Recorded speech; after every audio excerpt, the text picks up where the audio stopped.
جی بسم اللہ الرحمن الرحیم. ہم جو ہے وہ شیعہ سیکٹ کا مطالعہ کر رہے تھے، خاص طور پہ ان کا اہل سنت کے ساتھ کیا فرق ہے. ٹھیک ہے، بنیادی فرق ہے.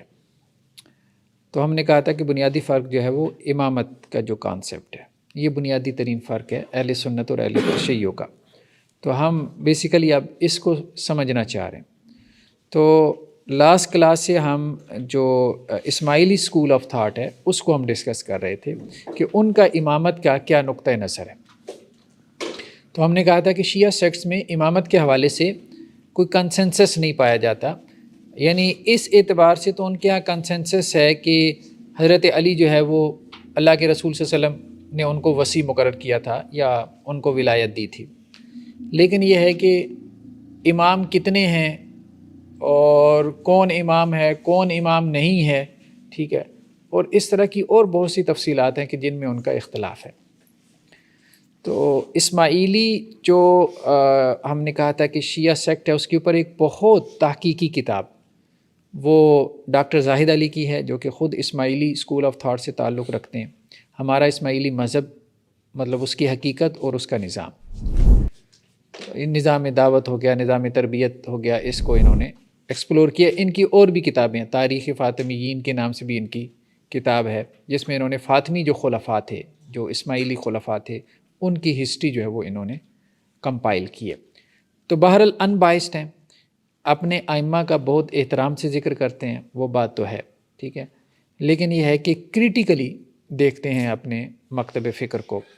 جسے ہم نے کہا تھا نا کہ ہر مکتب فکر میں کچھ نہ کچھ ریفارمرز ہوتے ہیں.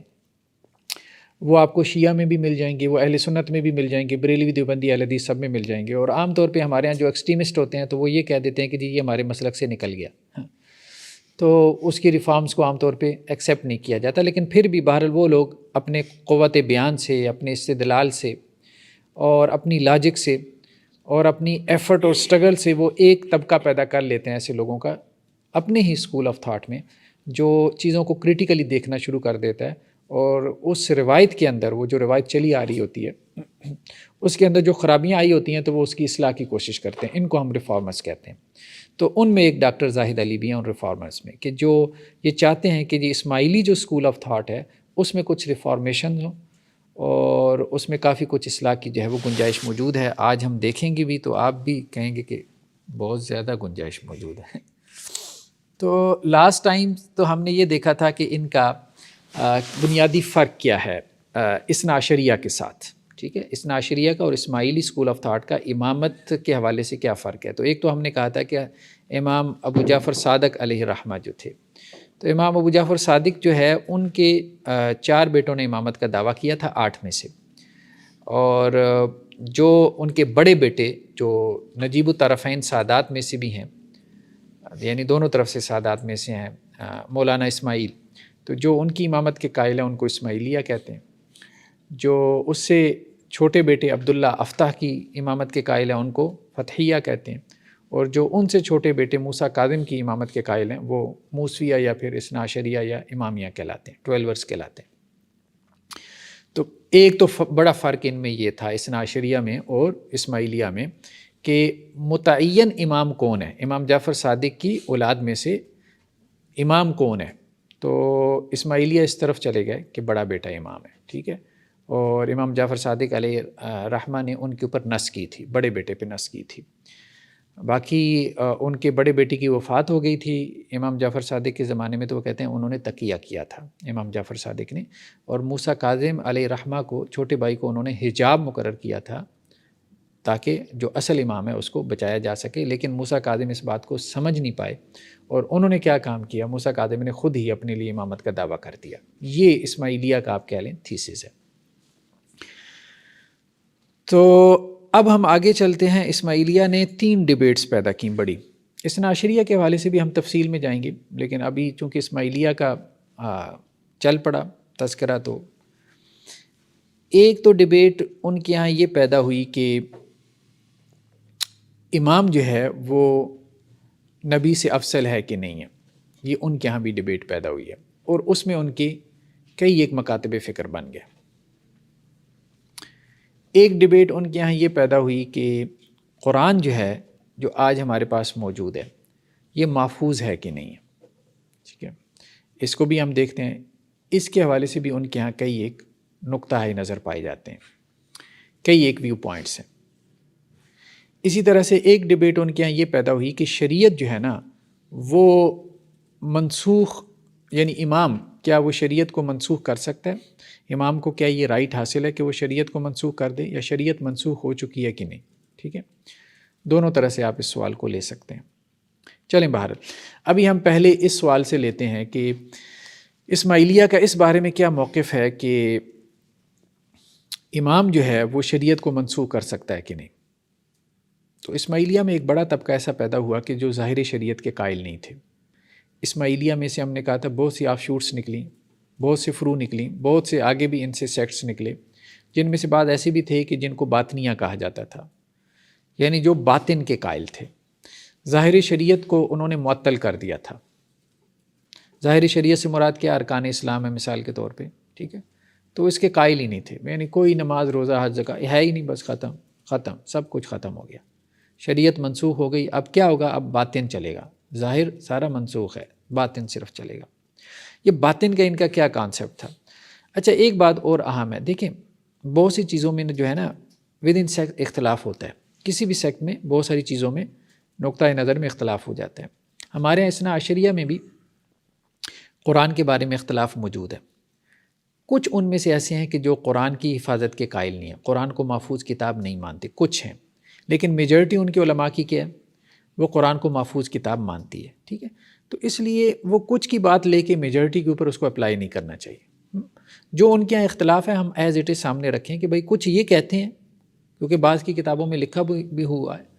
اسی طرح سے اسماعیلیہ کے بھی معاملہ ہے، ہم یہ کیوں کہیں کہ جی وہ شریعت کو جو ہے وہ معطل کر دیتے ہیں۔ ان میں سے کچھ نے، یا آپ یوں کہہ سکتے ہیں کہ میجورٹی شاید اس کی قائل ہے، ان میں سے متقدمین میں، اسماعیلیہ کے متقدمین میں میجورٹی اس کی قائل رہی ہے کہ شریعت معطل ہو چکی ہے۔ ہاں متاخرین میں پھر کچھ لوگ پیدا ہوئے جنہوں نے کہا کہ بھائی یہ کام نہیں چلے گا، ساری شریعت اڑا کے رکھ دو گے، نماز روزہ حج زکوٰۃ، یہ کام نہیں چلے گا۔ تو متاخرین میں پھر ایک طبقہ اسماعیلیہ میں پیدا ہوئے جنہوں نے کہا کہ نہیں، شریعت معطل نہیں ہو سکتی۔ یہ وہی کتاب ہے، ڈاکٹر زاہد علی کی کتاب ہے۔ اچھا ڈاکٹر زاہد علی کا ہم نے کہا کہ ان کے پاس جو مصادر ہیں نا اسماعیلی مطلب اسکول آف تھاٹ کے، وہ شاید ہی کسی کے پاس ہوں، کیونکہ بہت ساری چیزیں یہ لوگ پبلش نہیں کرتے۔ خفیہ دعوت مطلب ایک تو یہ چلاتے ہیں، خفیہ دعوت ان کے یہاں بہت زیادہ ہے۔ اس کی وجہ یہ ہے کہ ان کو بھی یہ بات سمجھ آتی ہے کہ ہمارے نظریات ایسے ہیں کہ پبلکلی ہم ان کو لوگوں کے سامنے نہیں رکھ سکتے، تو اس لیے بھی ان کی اکثر و بیشتر جو سیکٹس ہیں ان کو باطنی کہا جاتا ہے، کہ ان کی دعوت جو ہے وہ ایک تو باطنی تھی، دوسرا یہ کہ جس طریقہ کار سے چلتی تھی وہ طریقہ کار بھی باطنی تھا، یعنی ہڈن ہوتی تھی۔ تو ایک تو ان کے مصادر عام طور پہ پبلش نہیں ہوتے، دوسری بات یہ ہے کہ بہت سارے ایسے ہیں کہ جو کہ مینوسکرپٹس ہیں، یعنی قلمی مخطوطات ہیں۔ تو ڈاکٹر زاہد علی کے پاس مطلب آپ اس کتاب کا مقدمہ وغیرہ پڑھیں تو ان کے پاس کافی اچھا ریسورس ہے۔ ایک تو خود اسماعیلی خاندان سے تعلق رکھتے تھے، دوسرا پڑھے لکھے تھے، پی ایچ ڈی تھے، عربی زبان کے پروفیسر تھے، اور تیسرا یہ کہ مخطوطات وغیرہ تک ان کی کافی ایکسیس تھی، مینوسکرپٹس تک۔ مینوسکرپٹ کہتے ہیں جو قلمی نسخے جو پبلش نہ ہوئے ہوں، تو اس لیے ان کے جو مطلب مصادر ہیں وہ دوسروں کو وہ اویلیبل نہیں تھے، ٹھیک ہے۔ کئی اعتبار سے ان کو یہ ایج حاصل ہے اسماعیلیہ کے اوپر جو انہوں نے تحقیق کی ہے۔ تو نیچے مصادر میں وہ ان کی عربی عبارتیں بھی کوٹ کرتے ہیں، ٹھیک ہے۔ تو وہ عربی عبارتیں بھی بعض مقامات سے ہم دیکھیں گے، وہ بھی پڑھنے والی ہیں، تاکہ اصل جو سورس ہے اس میں کیا بات لکھی ہوئی ہے ہم اس تک بھی جائیں۔ ایک تو یہ کہ انہوں نے اس سے کیا اخذ کیا۔ اب انہوں نے ایک بات جو ہے وہ قائم کی ہے، انہوں نے کہا کہ جی خود اسماعیلیہ میں بہت اختلافات ہیں۔ پہلی بات تو یہ ہے کہ امامت کے بارے میں خود آپ میں کنسنسس نہیں۔ ایک تو ہم نے کہا نا کہ شیعہ فرق میں اختلاف ہو گیا، پھر ایک فرقے میں پھر کوئی مولانا کچھ کہہ رہے ہوتے ہیں، کوئی امام کچھ کہہ رہے ہوتے ہیں، تو یہ بھی بڑا مسئلہ ہے۔ تو وہ کہتے ہیں بھائی امامت کو کیا تم نے بنا لیا۔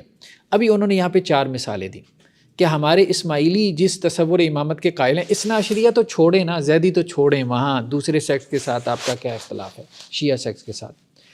آپ اسماعیلی آپس میں کیا اختلاف کر رہے ہیں امامت کے بارے میں، یا آپ کے بنیادی ترین جو ہے وہ عقائد کے بارے میں کیا اختلافات ہیں، تو لوگ آپ کو کیسے فالو کریں گے؟ تو آپ تو سیکٹ کے اندر سیکٹس بنا کے بیٹھے ہیں۔ تو اس کا مطلب یہ ہے کہ سرٹینٹی آپ کے ہاں بھی نہیں ہے، کوئی چیز حتمی اور قطعی آپ کے ہاں بھی نہیں ہے۔ اگر حتمی اور قطعی ہوتی یا حتمی اور قطعی دلائل سے ثابت ہوتی تو آپ سب تو کم از کم ایک چیز کے اوپر ہوتے۔ اثنا عشریہ میں بھی بہت اختلافات ہیں، وہاں پہ بھی ود ان سیکٹ ہیں۔ کہتے ہیں جی مولانا معز کا یہ عقیدہ ہے کہ اللہ تعالیٰ نے ہمارے 7ویں امام، 7ویں ناطق، 7ویں رسول، ٹھیک ہے، کون تھے یہ 7ویں امام؟ کون تھے؟ محمد بن اسماعیل، ٹھیک ہے، ہاں، امام جعفر صادق کے بیٹے حضرت اسماعیل کو انہوں نے چھٹا بنایا اور 7ویں محمد بن اسماعیل، ٹھیک ہے۔ اس کو وہ 7ویں ناطق بھی کہتے ہیں۔ ناطق کیوں کہتے ہیں 7ویں؟ کہ انہوں نے کہا کہ پہلے ناطق حضرت آدم تھے، پھر اس کے بعد، ٹھیک، ناطق کا درجہ رسول کا ہوتا ہے، ٹھیک ہے، اور ایک ناطق کیا کرتا ہے؟ پچھلی شریعت کو منسوخ کر کے نئی شریعت لے کے آتا ہے، ٹھیک ہے، اور یہ 7ویں رسول بھی ہیں۔ خاتم ائمہ، ٹھیک ہے، قائم ائمہ، ٹھیک ہے، مولانا محمد بن اسماعیل کے ذریعے شریعت محمدی کے ظاہر کو معطل کر دیا۔ مولانا معز بھی ان کے ائمہ میں سے ہیں، ان کا یہ عقیدہ ہے، ٹھیک ہے، تو یہ ان کے بڑے لوگوں میں سے ہیں مولانا معز۔ وہ یہ کہتے ہیں کہ 7ویں امام نے ظاہر شریعت کو معطل کر دیا، ٹھیک ہے۔ اچھا، ان کی جو ایک تو دعاؤں میں اس کا تذکرہ ہے، دوسرا ان کی مشہور جو کتاب ہے مولانا معز کی، تعویل الشریعہ من کلام امام المعز، ٹھیک ہے، اس کا حوالہ حمید الدین کرمانی نے بھی دیا ہے، کرانی یا کرمانی بارہ، اپنی تصانیف کتاب الریاضہ، کتاب راحت العقل میں دیا ہے، اور اسی طرح ان کے جو باب الابواب تھے، ہم نے کہا تھا نا امام کا ایک باب الابواب بھی ہوتا ہے، انہوں نے ہیرارکی قائم کی ہوئی ہے نا، ناطق ہوتا ہے، پھر مطلب امام ہوتا ہے، پھر امام کے نیچے جو ہے وہ باب الابواب ہوتا ہے، وہ ہیرارکی ہم نے دیکھی تھی لاسٹ لیکچر میں۔ تو مولانا معز جو تھے، جو ان کے ائمہ میں سے تھے، ان کے جو باب الابواب تھے، جعفر بن منصور الیمن، ان کی متعدد کتابوں سے بھی یہی عقیدہ ثابت ہوتا ہے، کیا کہ شریعت منسوخ ہے۔ کس نے منسوخ کی؟ محمد بن اسماعیل نے، جو 7ویں امام تھے، ٹھیک ہے۔ خاتم الائمہ اور قائم الائمہ یہ کیا ہے؟ ہاں، خاتم ائمہ مطلب امامت ان پہ ختم ہو گئی نا، محمد بن اسماعیل پہ امامت ختم ہو گئی، ٹھیک ہے۔ وہ قائم الزماں کہہ دیتے ہیں، مہدی زماں کہہ دیتے ہیں، ٹھیک ہے، یعنی تمام ائمہ ان کے دم سے قائم ہیں۔ اچھا، یہ یہاں پہ یہ بات کہہ رہے ہیں کہ جی یہ جو اذان کی بات کر رہے ہیں کہ اذان کے اندر یہ جو تکرار ہے نا، تو یہ تکرار کس چیز کی دلیل ہے؟ اس چیز کی دلیل ہے کہ قائم جو ہے نا، دلیل علی القائم ينسخ بشریعتہ کل شریعہ، کہ قائم کیا کرے گا؟ ہر شریعت کو اپنی شریعت کے ذریعے منسوخ کر دے گا، ٹھیک ہے، قد تقدمت، جو اس سے پہلے گزر چکی تمام شریعتیں وہ منسوخ کر دے گا۔ ولا یحدث شریعہ، اور کوئی نئی شریعت نہیں لے کے آئے گا۔ وانما یاتی بباطن الشرائع والصحف، بلکہ وہ باطنی شریعت لے کے آئے گا، اور باطنی جو ہے وہ صحیفے لے کے آئے گا، یعنی علم باطن۔ وہ جیسے بعض حضرات صوفیاء میں بھی یہ بات چلتی ہے نا کہ یہ ایک علم ظاہر ہے، کہ مولویوں کے پاس تو علم ظاہر ہے، قرآن اور سنت رسول صلی اللہ علیہ وسلم، اور ایک اللہ کے رسول صلی اللہ علیہ وسلم سے سینہ بسینہ ایک علم ٹرانسفر ہو رہا ہے، اور اس میں بھی عام طور پہ کیا کرتے ہیں؟ حضرت علی رضی اللہ عنہ کو وہ مصدر بنا لیتے ہیں، ٹھیک ہے۔ ہمارے صوفیاء کے اکثر سلسلے حضرت علی پہ جا کے ختم ہوتے ہیں، حالانکہ ختم تو حضرت ابوبکر صدیق رضی اللہ عنہ پہ ہونے چاہیے تھے، سوائے نقشبندیہ کے۔ نقشبندیہ چلیں وہ حضرت ابوبکر صدیق تک لے کے جاتے ہیں رضی اللہ عنہ، باقی سارے تو باطنی علم بنائے بیٹھے ہیں۔ وہ باطنی علم جو ہے وہ ٹرانسفر ہوتا ہے سینہ بسینہ، اور وہ باطنی علم کیا ہے وہ آگے چل کے ہم کھولتے ہیں کہ وہ اس کے کیا کیا مطلب، اللہ معافی دے کے انسان کہتا ہے پتہ نہیں کہاں سے لے آتے ہیں یہ چیزیں، ٹھیک ہے۔ آج ہم مطلب لبرل طبقے کو کہتے ہیں کہ انہوں نے قرآن کو کھیل تماشا بنا رکھا ہے، یقین مانے ایسی ایسی قرآن مجید کی تفاسیر ہمارے ہاں یہ صوفیاء حضرات کر گئے ہیں، اور یہ باطنی جو تفسیر کرنے والے لوگ ہیں، علم باطن کے قائل ہیں، کہ انسان کہتا ہے اللہ کی پناہ، وہ لبرل بھی سن لیں، وہ کہیں کہ ہم مسلمان ہیں ہاں ٹھیک ہے، ایسی باتیں کر گئے۔ قرآن کو جیسا کھیل تماشا انہوں نے بنایا ہے، اللہ کی پناہ۔ اور پھر یہ ہے کہ آپس میں وہ ان کی تفسیریں بھی جو ہے وہ ایک کی مطلب نارتھ پول میں ہوتی ہے، دوسری کی ساؤتھ پول میں ہوتی ہے۔ اچھا جی، وَالسَّابِعُهُمْ القائم، 7واں ان کا کیا ہے؟ قائم ہے۔ یظہر ما ستروا، جو پچھلوں نے چھپایا تھا نا وہ اس کو ظاہر کرے گا، یعنی علم باطن۔ ناطق جو ہے، جو پچھلے جو رسول ہوتے ہیں وہ باطن کو ظاہر نہیں کرتے، تو یہ امام آتا ہے، یہ اصل میں کیا کرتا ہے؟ یہ باطن کو ظاہر کرتا ہے۔ انہوں نے رسول اور امام میں یہی فرق کیا تھا نا، کیا رسول اور وصی میں کیا فرق کیا تھا؟ کہ رسول جو ہے وہ ظاہر کی تعلیم دیتا ہے، اور وصی اور امام کیا کرتا ہے؟ باطن کی تعلیم دیتا ہے۔ تو رسول نے تو باطن چھپا کے رکھا، تو یہ تو امام نے آ کے ظاہر کیا۔ وَيُبْطِلُ الْعَمَلَ كَمَا أَبْطَلَ كُلُّ نَبِيٍّ شَرِيعَةً مَّن تَقْدُمُهُ، اور وہ کیا کرتا ہے؟ جو قائم الزماں ہے، جو ساتواں امام ہے، وہ کیا کرتا ہے؟ ہر اس عمل کو باطل قرار دے دیتا ہے، جیسا کہ پہلے نبیوں نے کیا کیا کہ اپنے سے پہلی شریعتوں کو باطل قرار دے دیا۔ ٹھیک ہے، ان القائم بالتاویل المجرد یرفض ظاہر العمل ولا یرفض العقلیات، ہاں عقلیات کا انکار نہیں کرتا لیکن ظاہر عمل سب ریجیکٹڈ ہو جاتا ہے قائم الزمان۔ تو ایک تو یہ آپ دیکھ رہے ہیں کہ جی یہ کہہ رہے ہیں کہ جی یہ قائم الزمان جو ہے ہمارے جو ساتویں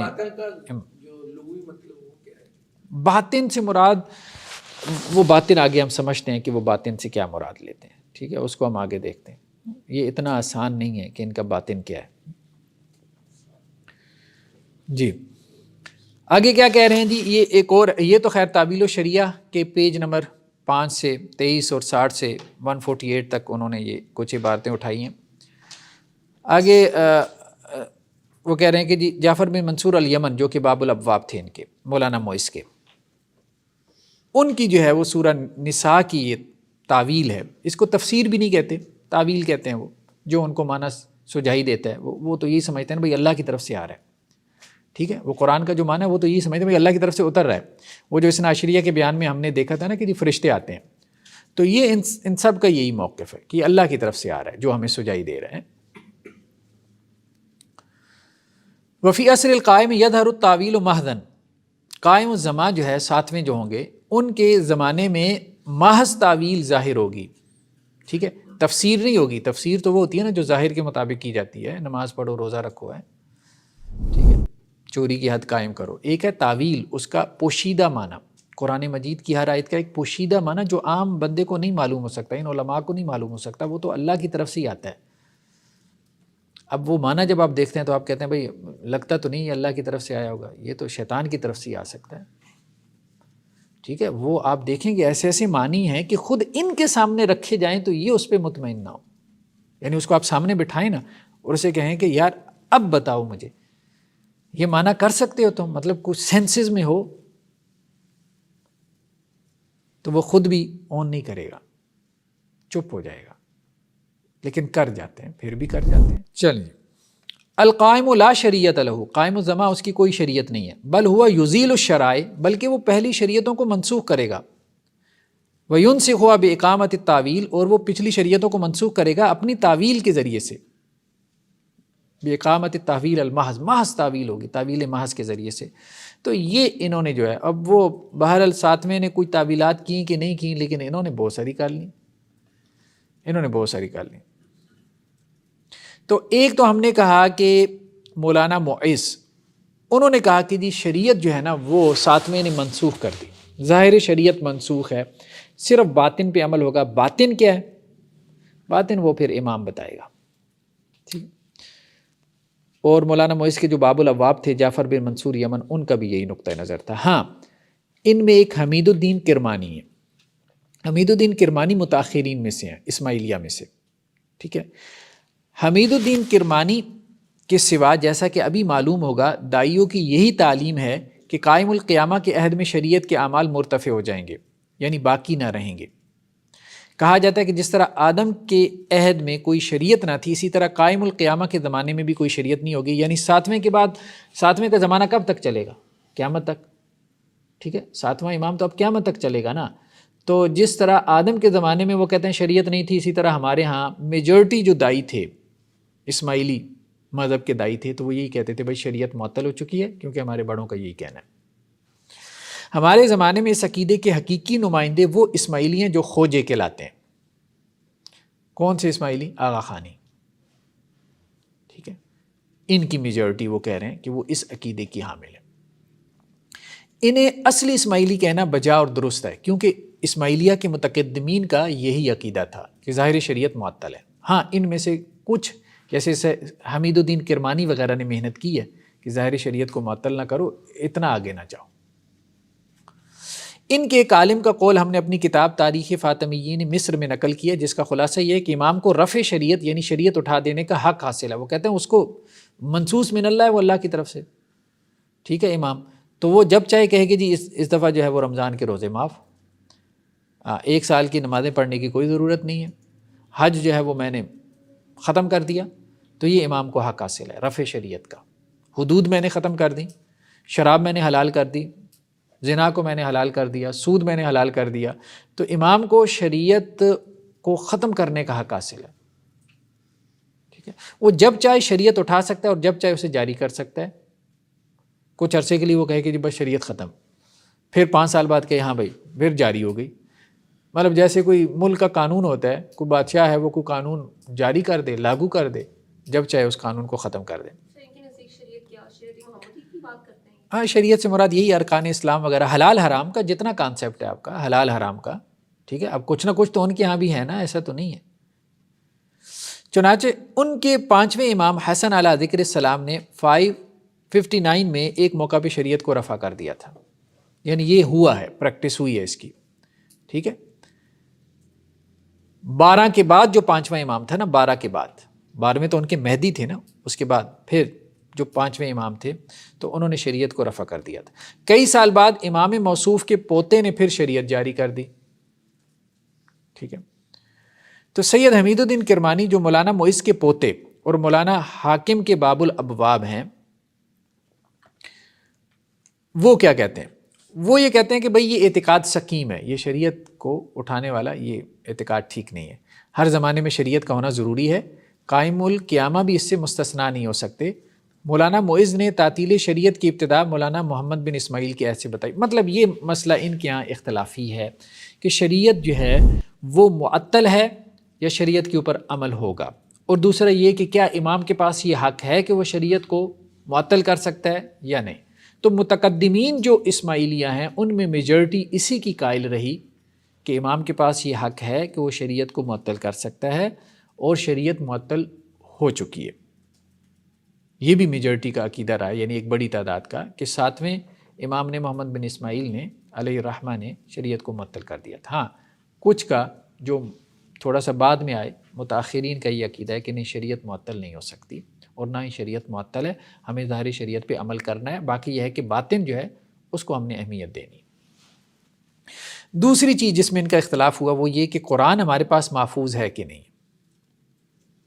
ٹھیک ہے۔ اس میں بھی ان کا اختلاف ہے اسماعیلیہ کا، جیسا کہ اثنا عشریہ کا بھی اختلاف ہے، لیکن اثنا عشریہ کی میجورٹی جو ہے امامیہ کی وہ قرآن کو محفوظ مانتی ہے، لیکن کچھ جو ہے وہ قرآن کو محفوظ نہیں مانتے۔ اس کی وجہ کیا ہے کہ کافی میں روایتیں موجود ہیں ایسی، یعنی ان کے حدیثی ذخیرے میں، اثنا عشریہ کے بھی حدیثی ذخیرے میں آپ کو ایسی حدیثیں مل جاتی ہیں کہ قرآن محفوظ نہیں ہے، لیکن ان کے علماء ان کی تعویل پھر کر لیتے ہیں، چلیں جیسی بھی تعویل کر لیں، ان کو ضعیف قرار دے دیں یا اور طرح سے ان کی تعویل کر لیں، ٹھیک ہے۔ تو اگر وہ قرآن کو محفوظ مان رہے ہیں تو ہمیں ان کے اوپر کوئی عقیدہ تھوپنے کی ضرورت نہیں ہے کہ بھئی آپ محفوظ نہیں مانتے۔ ہاں، ان میں سے کچھ ایسے ہیں جو تو پھر بمانگے دول کہتے ہیں بھئی نہیں ہے جیسے ابھی آپ یہاں پہ بھی ان کو بھی دیکھ لیں، ان میں بھی کچھ ایسے ہیں۔ کہتے ہیں جی سیدنا قاضی نعمان اور باب الابواب سیدنا حمید الدین کرمانی، اب کرمانی جو ہے انہوں نے شریعت تو مان لی، قرآن کی باری آئی تو کہنے لگے جی قرآن محفوظ نہیں ہے، ٹھیک ہے۔ ان دونوں کا اتفاق اس امر پر ہے کہ مولانا علی نے حضرت صلی اللہ علیہ وسلم کی وفات کے کچھ بعد ہی قرآن جمع کر کے لوگوں کے روبرو پیش کیا۔ آپ صلی اللہ علیہ وسلم چلے گئے، حضرت علی نے قرآن کو جمع کر کے لوگوں کو کہا کہ جی یہ آپ صلی اللہ علیہ وسلم کے اوپر نازل ہوا ہے، لیکن دشمنی کی وجہ سے اسے قبول نہیں کیا گیا، ٹھیک ہے، اور کہا گیا کہ ہمارے پاس جو کلام اللہ ہے وہ کافی ہے۔ کس نے کہا یہ؟ صحابہ نے، مطلب صحابہ نے یہ کہا کہ بھئی ہمارے پاس، مطلب وہ تو انہوں نے تو اس اینڈ ادرس کا کانسیپٹ دیا ہوا ہے نا، ٹھیک ہے، اس یعنی یہ اہل بیت، یہ ہم ہیں، ٹھیک ہے، اور باقی سارے ادرس میں ڈال دیے، ٹھیک ہے، دشمنوں میں ڈال دیے، ٹھیک ہے۔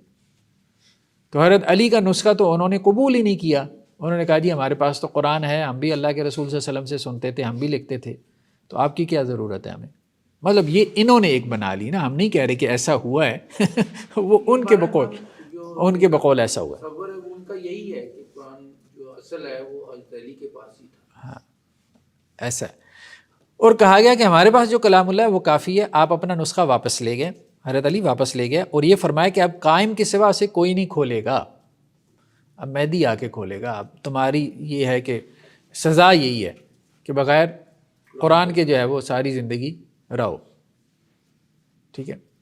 سیدنا جعفر بن منصور الیمن ایک طویل بحث میں یہ فرماتے ہیں کہ جس طرح یہود و نصارہ نے اصلی تورات و انجیل کو چھوڑ کر اپنی رائے اور قیاس سے علیحدہ کتابیں جمع کر لیں, ٹھیک ہے, مسلمانوں نے بھی اسی طرح کیا, یعنی قیاس اور رائے سے قرآن جمع کیا. رسول خدا صلی اللہ علیہ وسلم نے کلام اللہ جمع کر کے اسے اپنے اصحاب کے سامنے اپنے وسیع کے سپرد فرمایا. آپ صلی اللہ علیہ وسلم نے کلام اللہ جمع کر کے, یعنی اور لوگ تو جیسے سنتے ہی نہیں تھے نا, نہ نمازوں میں سنتے تھے, نہ لکھتے تھے, نہ یاد کرتے تھے, بس اللہ کے رسول صلی اللہ علیہ وسلم صرف حضرت علی کو ہی دیتے تھے یا انہی کو سناتے تھے. عجیب و غریب قسم کی مطلب نقطہ نظر ہے. یہ لوگ اس سے بے پرواہ ہو گئے اور اپنی رائے اور قیاس سے ایک الگ قرآن جمع کیا. ٹھیک ہے. اس کے بعد خلیفہ ثالث نے شیخین, ان کے بقول کہ جب وہ توجہ نہیں دیتے تھے پھر انہیں ضرورت کیوں محسوس ہوئی کہ قرآن مجید کو جمع کیا جائے حضرت میں؟ ہاں, وہ یہی کہتے ہیں نا کہ انہوں نے لینا نہیں تھا نا حضرت علی کا نسخہ, تو اس لیے انہیں ضرورت پیش آئی کہ ہمارے پاس بھی کوئی نسخہ ہونا چاہیے. ٹھیک ہے. تو اب یہ کہتے ہیں کہ جی خلیفہ ثالث نے کیا کیا کہ حضرات شیخین کا جمع کیا وہ نسخہ جلا ڈالا اور ایک دوسرا نسخہ تیار کیا. اب یہ ان کا نیریٹو ہے, ایکچوئل میں کیا ہوا وہ تو ہم پڑھیں گے نا علوم قرآن میں. ٹھیک ہے. پھر حجاج آیا اور اس نے خلیفہ مذکور کے نسخے کو لے کر آگ میں جھونک دیا, یعنی تمہارے تو نسخے کو معاملہ یہ ہے کہ نہ تو خلیفہ اول کا محفوظ ہے, نہ خلیفہ ثانی کا محفوظ ہے, نہ تمہارے خلیفہ ثالث کا ہے. خلیفہ ثالث نے آ کے حضرت عثمان نے آ کے پہلے دو کے نسخے جلا دیے اور حجاج نے آ کے حضرت عثمان کا نسخہ جلا دیا, تو تمہارے پاس کہاں ہے نسخہ, تمہارا تو ہے ہی کوئی نہیں. اس کے بعد اس میں سے جو چاہا نکال دیا. حجاج نے کیا کیا, وہ چونکہ بنو امیہ میں سے تھا تو اس نے تو سب سے پہلے اہل بیت والی آیتیں نکالنی تھیں. ٹھیک ہے, اماموں والی آیتیں نکالنی تھیں, تو وہ بنو امیہ نے یہ سازش کی ہے کہ قرآن میں سے وہ ساری آیتیں نکال دیں جو کہ ائمہ سے متعلق تھیں, اور ایسی کتاب تالیف کی جو اب ان کے پاس یعنی قرآن محفوظ نہیں ہے. یہ اصل میں حجاج کا نسخہ ہے, حجاج بن یوسف کا, جو اس وقت یہ سارے لوگ پڑھ رہے ہیں. ان کے پاس بھی, شیعہ کے پاس بھی وہ حجاج بن یوسف کا ہے. یہ نہیں کہ ان کے پاس, وہ تو کہتے ہیں مہدی آئے گا تو وہ لے کے آئے گا نا, اب اصل والا مہدی لے کے آئے گا, وہ مہدی کے پاس ہے. یہ انبیاء کی محنتیں ہیں, مطلب نبیوں کی محنتیں یہ ہیں کہ ان کے اوپر جو کلام نازل ہوا تھا وہ محفوظ نہیں ہے. ہاں, باقی امام کی محنت اب رنگ لائے گی وہ محفوظ کلام جو ہے, یعنی جس پہ نازل ہوا وہ تو محفوظ نہیں رکھ سکا, باقی امام نے اس کو محفوظ کر لیا. اب اس کے بعد کہتے ہیں جی نہیں, ہمارے ہاں کچھ لوگوں کو مطلب ان میں سوجھ بوجھ تھی, تو انہوں نے کہا یار ایسے نہ کرو, اتنی لمبی لمبی نہ چھوڑو. سیدنا معید شیرازی جو سیدنا قاضی نعمان کی وفات کے تقریباً 500 سال بعد, یعنی 75 ایئرز بعد شیراز سے مصر تشریف لائے اور اپنی مجالس معیدہ میں یہ کہتے تھے نہیں کلام اللہ میں کوئی لفظی تعریف اور تبدیلی نہیں ہوئی, البتہ معنی اور مطالب کے لحاظ سے ہمارے دشمنوں نے اس میں تعریف کر دی ہے. آیت کریمہ یحرفون الکلم عن مواضعہ کی یہی تفسیر ہے. یعنی ان میں سے بڑی تعداد تو اس طرف چلی گئی جو یہ کہتی ہے اسماعیلیہ میں سے کہ جی قرآن محرف ہے. ٹھیک ہے. حضرت علی رضی اللہ عنہ کے پاس وہ نسخہ تھا جو آپ صلی اللہ علیہ وسلم نے ان کو دیا تھا, وہ نسخہ جو ہے وہ امت نے قبول نہیں کیا. حضرت عثمان کا نسخہ تیار ہوا, وہ ضائع ہو گیا. اب حجاج بن یوسف کے اوپر پوری امت چل رہی ہے, حجاج بن یوسف کے نسخے پہ, اور جو اصل نسخہ ہے قرآن کا وہ پھر مہدی لے کر آئیں گے. یہ میجورٹی کا عقیدہ ہے. لیکن ان میں سے بعض نے, جیسے معید شیرازی نے کہا کہ نہیں, یہ نہیں, تحریف لفظی نہیں ہوئی ہے قرآن میں, قرآن محفوظ ہے, لفظاً محفوظ ہے, مانوی تحریف ان لوگوں نے کر دی ہے, یعنی قرآن مجید کی وہ تفسیریں کرتے ہیں جو کہ صحیح نہیں ہے. امامیہ کا بھی یہی بلیف ہے. امامیہ میں سے بعض کا یہی بیلیف ہے, وہاں میجورٹی کا یہ بیلیف ہے کہ قرآن محفوظ ہے امامیہ میں سے, وہ ہم دیکھیں گے. لیکن ان میں سے بھی بعض ایسے ہیں جو یہ باتیں کرتے ہیں, وہ ہم دیکھیں گے انشاءاللہ آگے جب ان کی بات آئے گی. یہاں تک تو صحیح ہے جی. یہ قرآن مجید تو ہے, مگر اس کی تعبیر یا تشریح, تعبیر میں تو دیکھیں سب نے کیا ہے نا, سب نے کیا ہے, ٹھیک ہے. لیکن مسئلہ وہاں آئے گا کہ آپ کس تعبیر کو جو ہے وہ کہہ رہے ہیں کہ جی وہ صحیح ہے. ٹھیک ہے. نیکسٹ جی, پیج نمبر 331. جی, تو یہاں پہ یہ بحث چل رہی ہے کہ جی امام جو ہوتا ہے نا وہ بعد والے امام کو مقرر کر کے جاتا ہے، اس پہ نص کر کے جاتا ہے، ٹھیک ہے. تو وہ کہتے ہیں جی اسی وجہ سے ہم اہل نص و توقیف کہلاتے ہیں. اس نص و توقیف کا سلسلہ ہمارے یہاں آدم اول یعنی صاحب جثہ ابداعیہ سے شروع ہوا. مطلب یہ فلسفہ کافی ڈال دیتے ہیں، ٹھیک ہے. فلاسفی کی طرف ہم نہیں جاتے، جب ہم فلسفہ کلام پڑھیں گے نا تو پھر اخوان الصفا کے فلاسفی کو ہم دیکھیں گے انشاءاللہ اس میں.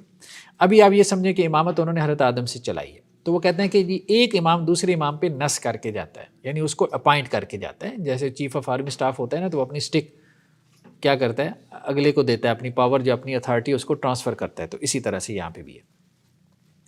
اور آپ ہی کی نسل میں یعنی آدم کی یعنی باپ کے بعد بیٹے میں قیامت کبریٰ تک جاری رہے گی، ٹھیک ہے.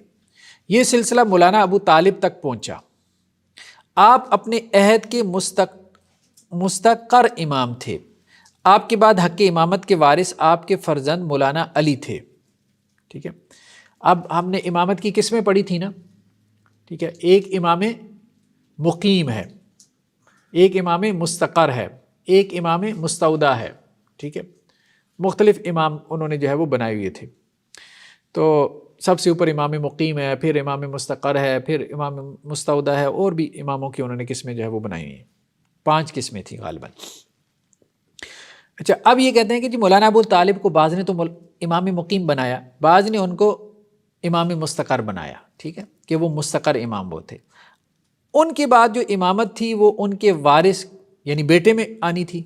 ابو طالب کے بعد امامت بیٹے کو ملنی تھی. تو وہ بیٹے کون تھے؟ حضرت علی. لیکن اس موقع پہ چونکہ ایک رسول کی ضرورت پیش آئی، اصل تو سلسلہ امامت کا چل رہا تھا لیکن درمیان میں رسول کی ضرورت جو ہے وہ پیش آ گئی، ٹھیک ہے. اس لیے آپ نے خدا کے حکم سے اپنے بھتیجے حضرت رسول خدا کو نبوت اور رسالت کا رتبہ دے کے امام مستودع مقرر کیا. اب سمجھیں، یعنی امامت اصل میں چل رہی تھی، سمجھیں، ٹھیک ہے. امامت کے اوپر تو دنیا قائم ہے. تو حضرت ابو طالب جو ہے وہ امام مستقر تھے، ان سے جو ہے وہ پھر آگے امامت جانی تھی ان کے بیٹے کو حضرت علی کو. تو حضرت علی تو چھوٹے تھے تو وہ امامت تو ٹرانسفر کر نہیں سکتے تھے حضرت علی کو براہ راست حضرت ابو طالب. تو انہوں نے درمیان میں اپنے جو ہے وہ بھتیجے کو امام مستودع بنایا اور امامت جو ہے وہ اپنے بھتیجے کے سپرد کی. امام مستودع اسی کو کہتے ہیں نا کہ جس کے پاس امامت سپرد کی جائے، اس امام کو کہتے ہیں. تو اور اپنے بھتیجے کو یہ کہا، یعنی اللہ کے رسول صلی اللہ علیہ وسلم کو حضرت ابو طالب نے کہا کہ یہ امانت ہے، دیکھو، مطلب آگے آئے گا کہ خیانت بھی نہیں کرنی یہ بھی باتیں آئیں گی، تو یہ آگے حقدار تک پہنچانی ہے، ٹھیک ہے. تو یعنی اصل امامت ہے، باقی نبوت تو بس وہ چل رہی ہے، بس درمیان میں آ گئی ہے، اس کی کوئی ضرورت پڑ گئی ہے. اور آپ کو یہ وصیت کی، حضرت ابو طالب نے آپ صلی اللہ علیہ وسلم کو یہ وصیت کی کہ آپ اپنے بعد مولانا علی کو اپنا قائم مقام بنائیں، ٹھیک ہے. آپ اصل امام نہیں ہیں، آپ کے پاس یہ امانت ہے، یہ امانت آپ نے سپرد کرنی ہے میرے بیٹے کی. وہ ابھی عمر میں چھوٹے ہیں، کیونکہ امامت استقراری کی حقیقی وارث مولانا علی ہی ہیں، ٹھیک ہے. تو اب جو ہے ایک بحث یہاں پر یہ چلی، یعنی ہم نے کہا تھا نا 3 جگہ پہ اختلاف ہوا ان کا. ایک اختلاف تو ان کا ہوا کہ شریعت جو ہے وہ معطل ہو گئی ہے یا امام شریعت کو معطل کر سکتا ہے کہ نہیں، ٹھیک ہے. تو میجورٹی نے کہا کہ معطل کر سکتا ہے متقدمین میں سے. ایک ان میں بحث یہ پیدا ہوئی کہ قرآن جو اس وقت ہمارے پاس امت کے پاس موجود ہے یہ محفوظ ہے کہ نہیں. تو میجورٹی نے کہا کہ محفوظ نہیں ہے، ٹھیک ہے. تیسری بات یہ پیدا ہوئی کہ کیا امامت جو ہے وہ نبوت سے افضل ہے یا امام نبی سے افضل ہے کہ نہیں ہے، یہ بھی ان کے اختلاف پیدا ہوا. تو میجورٹی نے اس میں بھی کہا کہ امامت نبوت سے افضل ہے. یعنی وہی بات جو ہم نے کہی تھی نا کہ جیسے نبوت ایسے معلوم ہوتا ہے جیسے وہ فرع ہو، کوئی شاخ ہو امامت کی، اور اصل امامت ہے. میجورٹی کا نقطہ نظر یہی معلوم ہوتا ہے. تو ابھی آپ یہ عبارتیں دیکھیں گے تو آپ کو اندازہ ہوگا. اگر رسول کی ضرورت نہ ہوتی تو مولانا ابو طالب مولانا علی پر ہی نص کرتے اور آپ کو اپنا خلیفہ مقرر کرتے، ٹھیک ہے. یعنی اصل میں تو درمیان میں بس رسول کی ضرورت پڑ گئی تو اس لیے آپ صلی اللہ علیہ وسلم کو امام مستودع مقرر کر دیا گیا، ورنہ تو اصل میں تو ابو طالب کے بعد نمبر کس کا تھا؟ حضرت علی کا تھا. ایک تو ضرورت انہوں نے کہا نا کہ اس لیے تھی کہ چونکہ امام صاحب چھوٹے تھے، حضرت علی چھوٹے تھے، تو اس وقت تو ان کو امامت ٹرانسفر نہیں ہو سکتی تھی، تو کسی کو تو ان کا کفیل بنانا تھا. تو ایک تو یہ ضرورت رسول کی پیش آئی کہ آپ صلی اللہ علیہ وسلم کو امام مستودع بنا دیا کہ امامت اس کے حقیقی وارث تک پہنچا دے. ٹھیک ہے، جیسے انہوں نے یہ بھی کہا تھا کہ حضرت حسن کو امام مستودع بنایا گیا تھا، حضرت علی نے ان کو امام مستودع بنایا تھا کہ وہ کیا کریں، امامت کو حضرت حسین تک پہنچا دیں، کیونکہ اصل وارث حضرت حسین تھے. کیا اللہ تعالیٰ معاف کرے، یہ نظریہ یہ نبی کریم صلی اللہ علیہ وسلم کی ذات کا ہے؟ نہیں ابھی وہ ابھی تو وہ معاف کرنے والی باتیں تو آگے آنے والی ہیں. یہ تو ابھی شروع ہی نہیں ہوا. کہتے ہیں ابھی تو سین شروع ہی نہیں ہوا، ابھی تو آپ بہت ابتدائی مراحل پر ہیں. اچھا، مستودع اور مستقر امام کی تفصیل فصل اول میں گزر چکی. ٹھیک ہے، یہ تو ہم نے بھی دیکھ لیا. مستقر امام ان کیا وہ ہوتا ہے کہ مطلب جو اصل میں امام ہے، اور مستودع وہ ہے کہ جو اصلاً امام نہیں ہوتا لیکن اس کو امامت سونپی جاتی ہے بطور امانت کے کچھ دیر کے لیے عارضی طور پہ. بہرحال مولانا ابو طالب کی وصیت کے مطابق حضرت صلی اللہ علیہ وسلم اپنی زندگی میں مولانا علی کی طرف امامت کے اشارے فرماتے رہے. یعنی آپ صلی اللہ علیہ وسلم ساری زندگی کام یہی کرتے رہے کہ بھائی میں تو کچھ نہیں ہوں، اصل میں تو یہ ہے. ٹھیک ہے، میں تو بس درمیان میں آ گیا ہوں، اصل میں تو یہ علی ہے. ٹھیک ہے، مولانا ابو طالب بھی تو مولانا ابو طالب کی وصیت کے مطابق حضرت صلی اللہ علیہ وسلم اپنی زندگی میں مولانا علی کی طرف امامت کے اشارے فرماتے رہے، جنہیں ہم نصوص خفیہ کہتے ہیں. آخر کار آپ صلی اللہ علیہ وسلم نے خدا کے حکم سے غدیر خم کے موقع پہ مولانا علی پہ نص جلی کی اور آپ کو اپنا خلیفہ مقرر کیا. یعنی بتا بھی دیا، پہلے تو اشارے فرماتے رہے تو اب بتا دیا کہ بھئی اصل تو یہی ہے. ہمارے دعوے کی بنا اس اصول پر ہے کہ امامت دین کا رکن اور اسلام کا قاعدہ ہے. ٹھیک ہے، نبی کے لیے جائز نہیں ہے کہ وہ اس سے غفلت کرے. نبی کے لیے جائز نہیں ہے کہ وہ اس سے غفلت کرے اور اس کا انتظام امت کے سپرد کرے. نبی کا یہ فرض ہے. ٹھیک ہے، بلکہ اس پہ واجب ہے کہ وہ ایسے امام کو معین کرے جو صغیرہ کبیرہ دونوں گناہوں سے معصوم ہو. اچھا، اب ہم آگے چلتے ہیں. مزید یہ کیا کہتے ہیں، دیکھیں جی، اب وہ جو آپ کہہ رہے ہیں جی توبہ والی بات. اچھا سر، اس میں ایک ضمنی کوشچن یہ ہے کہ اہل سنت کی طرف سے جو ہے وہ بیک لیش احمدیوں کی طرف اور ان کی طرف زیادہ ہے، جبکہ ان کے عقائد بعض جگہ پہ ان سے زیادہ سنگین ہیں. یہ وہ کل ایک پوسٹ بھی پڑھا سید کاشا بھائی کی، وہ بھی یہی بات کر رہے تھے کہ ان کی طرف بیک لیش جو کہ مطلب کہ زیادہ بنتا ہے اصولی طور پہ، اس طرح سے نہیں ہے. بعض اہل سنت کے ہاں وہ اصل میں یہ ظاہر نہیں کرتے. قادیانی جو ہے وہ اپنے عقائد کو ظاہر کرتے ہیں. ٹھیک ہے، انہوں نے یہ بات بار بار کی ہے کہ یہ پبلکلی یہ اپنے عقائد ظاہر نہیں کرتے. کتابوں میں یہی لکھی ہوئی ہیں لیکن پبلکلی مطلب ان کے ہاں جو دعوت ہے نا وہ خفیہ چلتی ہے، یعنی کلوز سرکل میں وہ اپنی دعوت دیتے ہیں. قادیانی تو پبلکلی اوپنلی کہتے ہیں نا، اس کو پبلش بھی کرتے ہیں. تو یہ ایک فرق ہے بہرحال، جس کی وجہ سے شاید ہو سکتا ہے کہ اس وجہ سے یہ فتوے سے بچی ہوئی ہیں. ٹھیک ہے، ورنہ تو بعد اثنا عشریہ جو علماء ہیں وہ بھی ان کے اوپر مطلب فتوے لگاتے ہیں. لیکن اصل چیز یہ ہے کہ ایک دائی جو ہے نا، ایک مسلح کی حیثیت سے آپ اگر بات کریں تو لوگوں کو سمجھانا چاہیے. بس اصل بات یہ سمجھانا چاہیے کہ اس کفر سے اس شرک سے کسی طرح سے وہ نکل آئے. اب مسئلہ یہ تھا کہ امام کا رتبہ بڑھانا تھا اور نبی کا رتبہ کم کرنا تھا. مطلب ساری گویا کہ اس بات پہ لگی ہوئی ہیں کہ کسی طرح سے نا نبی کے کوئی گناہ ثابت کر دیں. مطلب ایسا ہے کہ ساری اس بات پہ لگے ہیں کہ کسی طرح نبی کے گناہ ثابت کر دیں. یعنی امام تو ایسا معصوم ہے نا جس سے صغیرہ کبیرہ نہیں ہو سکتا، اور نبی معصوم نہیں ہے. نبی معصوم نہیں ہے، نبی سے گناہ ہو سکتا ہے لیکن ہاں اتنا مارجن نبی کو دے دیا کہ نبی جو ہے نا توبہ کر لیتا ہے. اچھا، مولانا معز سے ان کے جو امام ہیں، کسی نے اللہ تعالیٰ کے کو لیغفر لک اللہ ما تقدم من ذنبک وما تأخر، یہ قرآن میں آیت آتی ہے نا. ٹھیک ہے، مشکل آیت ہے، انا فتحنا لک فتحا مبینا، کہ 26ویں پارے میں ہے، 26واں 27واں پارہ، 26واں پارہ سورہ فتح کے شروع کی آیات ہے کہ اے نبی صلی اللہ علیہ وسلم ہم نے آپ کو فتح مبین عطا کی صلح حدیبیہ کے موقع پہ. ٹھیک ہے، آگے کیا ہے، لیغفر لک اللہ ما تقدم من ذنبک وما تأخر، تاکہ اللہ تعالیٰ آپ کے کیا کرے، اگلے پچھلے لغزشوں سے درگزر کرے. اب یہاں پہ ترجمہ اور تفسیر میں کافی اختلاف ہے کہ اس سے کیا مراد ہے کہ آپ صلی اللہ علیہ وسلم کی اگلی پچھلی خطائیں. ٹھیک ہے، تو بعض اہل علم یا مفسرین اس طرف نکل جاتے ہیں کہ اصل میں مخاطب اللہ کے رسول صلی اللہ علیہ وسلم ہیں لیکن خطاب امت سے ہے. ٹھیک ہے، خطاب اصل میں امت سے ہے. اس طرح سے اور بھی اس کی تفاسیر وغیرہ کی جاتی ہیں، ہم ابھی اس میں نہیں جاتے، لیکن یہ تفسیر تو کوئی بھی نہیں نہ کر سکا، یہ کمال تو انہی کو حاصل ہے. ٹھیک ہے.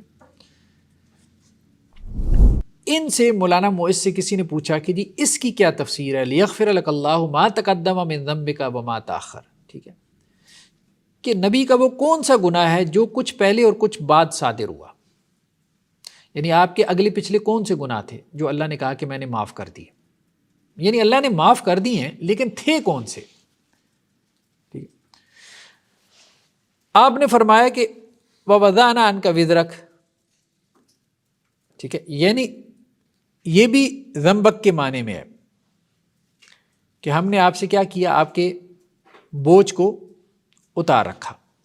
اے نبی تمہارا گناہ یہ ہے کہ تم نے شریعت کے ضمن میں حق اور حقیقت کو چھپا دیا، جس کی وجہ سے شکوک پیدا ہو گیا اور حقائق کا علم مخفی ہو گیا، اور تمہاری قوم مجبور ہو گئی کہ ان کے لیے کاشف اور فاتح مقرر کیا جائے جو ان کو رائے راست پر لائے. تمہارا حقیقت کو تمام لوگوں سے چھپانا ایک گناہ تھا جسے ہم نے معاف کیا. یعنی ایک شریعت کا ظاہر ہے اور ایک اس کا باطن ہے. ظاہر تو وہ ہے نا جو چھلکا ہے، اور باطن اصل میں اس کا مغز ہے. ٹھیک ہے، جیسے اب ایک سیب کا چھلکا ہے اور ایک سیب کا گودا ہے. تو باطن اصل میں یہ کہتے ہیں کہ اصل میں باطن تو مغز ہے. اخروٹ کا ایک چھلکا ہے اور ایک اخروٹ کا گودا ہے. ٹھیک ہے، تو یہ سارے تو چھلکے لے کے بیٹھے ہیں نا. تو وہ کہتے ہیں کہ جی ظاہری شریعت کی تعلیم تو اللہ کے رسول دیتے رہے، لیکن جو باطنی شریعت تھی، جو اصل میں حقیقت تھی، جو اصل میں مغز تھا، وہ آپ صلی اللہ علیہ وسلم نے چھپا لیا، وہ آپ نے نہیں بتایا. تو یہ آپ کا گناہ تھا جس کو اللہ نے معاف کر دیا. پھر امام نے آ کے اس باطن کو، اس حقیقت کو واضح کیا، ظاہر کیا.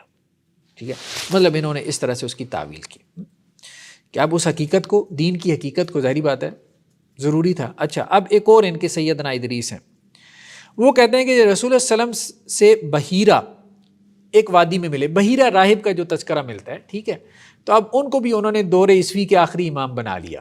اس سے پیچھے جو ہے ہر دور میں 7 امام آتے تھے نا. ٹھیک ہے، تو ہر دور میں 7 امام آتے تھے، تو وہ جو حضرت عیسیٰ کے بعد جو 7 آئے نا، تو ان میں سے 7ویں کون تھے؟ بحیرہ راہب تھے. اور نبوت کی میراث جو ان کے پاس تھی وہ آپ کے سپرد کی. ٹھیک ہے، بحیرہ راہب کے پاس نبوت کی میراث تھی، وہ انہوں نے سپرد کی، جس کی وجہ سے آپ نبی ہو گئے. ٹھیک ہے، اس کے بعد آپ اپنی قوت کے کمال کو پہنچے اور وہی آپ پر نازل ہوئی، یعنی 40 سال کی عمر میں، جس کی بدولت آپ رسول ہوئے. ٹھیک ہے، پہلے آپ کو نبوت ملی بحیرہ راہب سے، وہ بھی امام تھے. یعنی نبوت بھی اصل میں امام کے پاس ہوتی ہے، وہ امام ہی ہوتا ہے جو آگے نبوت بھی بانٹ رہا ہے. ہاں، رسالت جو ہے وہ وحی کے آنے سے ملی ہے. ٹھیک ہے، رسول آپ 40 سال کی عمر میں جا کے بنے، نبی تو آپ کو امام نے پہلے ہی بنا دیا تھا، بحیرہ راہب نے،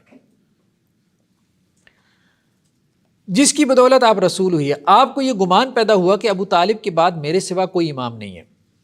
اچھا، جب آپ کے اوپر وہی نازل ہوئی نا، تو آپ نے کہا میرے پاس نبوت بھی آ گئی، میرے پاس رسالت بھی آ گئی، اب امام بھی میں ہی ہوں. آپ صلی اللہ علیہ وسلم کو یہ خیال پیدا ہو گیا کہ امام بھی میں ہی ہوں.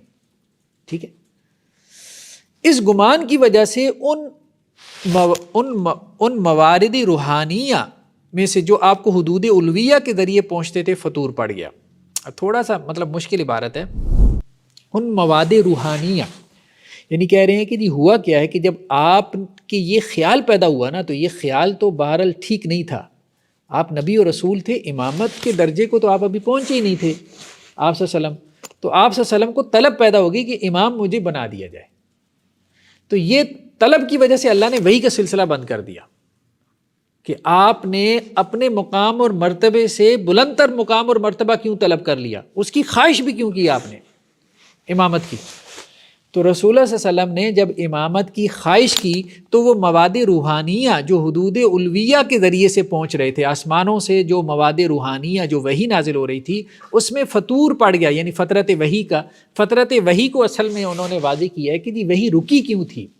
آپ کو پتہ ہے نا سیرت میں مطلب وحی آئی اور پھر اس کے بعد کچھ عرصے کے لیے بند ہو گئی. تو یہ وحی اصل میں بند ہوئی تھی رسول اللہ صلی اللہ علیہ وسلم کے ایک گناہ کے سبب سے، یہ ان کا کہنا ہے. ٹھیک ہے، اور وہ گناہ آپ صلی اللہ علیہ وسلم سے کیا ہوا تھا تو اس میں اسماعیلی یہ کہتے ہیں کہ جی آپ صلی اللہ علیہ وسلم سے یہ گناہ ہوا تھا، یہ مولانا ادریس کہتے ہیں کہ آپ نے امامت کے مرتبے کی خواہش کر لی تھی، یہ آپ کا پہلا گناہ تھا. یہ دیکھیں نا آگے، یہ آپ کا پہلا گناہ تھا، ٹھیک ہے، کیونکہ آپ کے نفس نے ایک ایسا رتبہ حاصل کرنے کی کوشش کی جو آپ کا نہ تھا. وہ تو اللہ نے علی کو دینا تھا رضی اللہ عنہ، وہ تو آپ صلی اللہ علیہ وسلم کے لیے وہ رتبہ تو تھا ہی نہیں امامت کا. پھر آپ کو معلوم ہوا کہ اس میں تو اللہ کا ایک راز ہے اور حقیقی امام دوسرا ہے، یعنی مجھے اللہ نے نبی رسول بنایا ہے، مجھے امامت کی خواہش نہیں کرنی، امام اللہ نے کسی اور کو ہی بنایا. پھر آپ اس پہ واپس آ گئے تو اللہ نے آپ کو معاف کر دیا، یعنی آپ نے رجوع کر لیا نا اپنی خواہش سے، تو اللہ نے آپ کو معاف کر دیا. تو یہ ہے اصل میں لیغفر لک اللہ ما تقدم من ذنبک وما تاخر، کہ اللہ تعالیٰ آپ کے اگلے پچھلے گناہ معاف کرے. یعنی وہ جو آپ ساری زندگی امامت کی خواہشیں کرتے رہے، اس مقام اور مرتبے کی جو حضرت علی کو ملنے والا تھا، تو وہ آپ کے گناہ تھے جن پہ آپ پھر نادم اور شرمندہ ہوئے، اور پھر آپ صلی اللہ علیہ وسلم کو معاف کیا اللہ نے. اور آپ پہ یہ حقیقت واضح ہو گئی کہ آپ صرف مستودع ہیں، آپ کے پاس تو امانت ہے، امانت کی وجہ سے دھوکے میں نہ آئے. امام مستودع کو دھوکا ہو سکتا ہے نا کہ میں ہی امام ہوں، ٹھیک ہے. تو حضرت ابو طالب نے تو آپ کو صرف امین بنایا تھا، امامت تو آپ نے آگے ٹرانسفر کرنی تھی، لیکن آپ سوچنا شروع ہو گئے تھے آپ صلی اللہ علیہ وسلم کہ میں ہی امام ہوں، ٹھیک ہے. اب استغفر اللہ پڑھ لیں. یعنی آپ کے پاس امانت کے طور پہ رتبہ جو ہے وہ کیا تھا، رکھا گیا تھا. اچھا اب آگے چلیں. اس امت کے پہلے امام ابو طالب، ہاں وہ حضرت ابو طالب ہیں، امام مقیم، ٹھیک ہے. سر اگر اس میں یہ کہ نبوت جو ہے وہ امامت کی فرا وہ سمجھتے ہیں، تو اس میں تو پھر یہ کہ یعنی پھر امت کا تصور بھی ان کا مختلف ہوگا. بھی امت مسلمہ تو ایک رسالت کے تصور کے ساتھ اٹیچڈ ہے، وہ روز امت مسلمہ پھر کس کو کہتے ہیں؟ ایسے ہی ہے، ایسے ہی ہے. ان کا امت کا کانسیپٹ یہ نہیں ہے، ان کا تو امت کا کانسیپٹ سارا محمد بن اسماعیل کے گرد گھومتا ہے.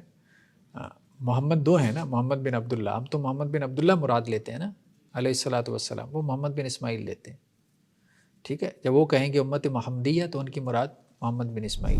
اچھا اب وہ کہتے ہیں کہ جی اللہ کے رسول صلی اللہ علیہ وسلم کے اوپر جب یہ بات واضح ہو گئی کہ اس کا مالک تو دوسرا ہے، یعنی میں تو جو ہے وہ امین ہوں اس امامت کا جو مجھے ابو طالب سے ملی ہے، اس کا مالک تو دوسرا ہے. جب آپ صلی اللہ علیہ وسلم پہ یہ واضح ہو گئی بات تو آپ نے توبہ کی اور خدا کی طرف حدود کا وسیلہ اختیار کیا.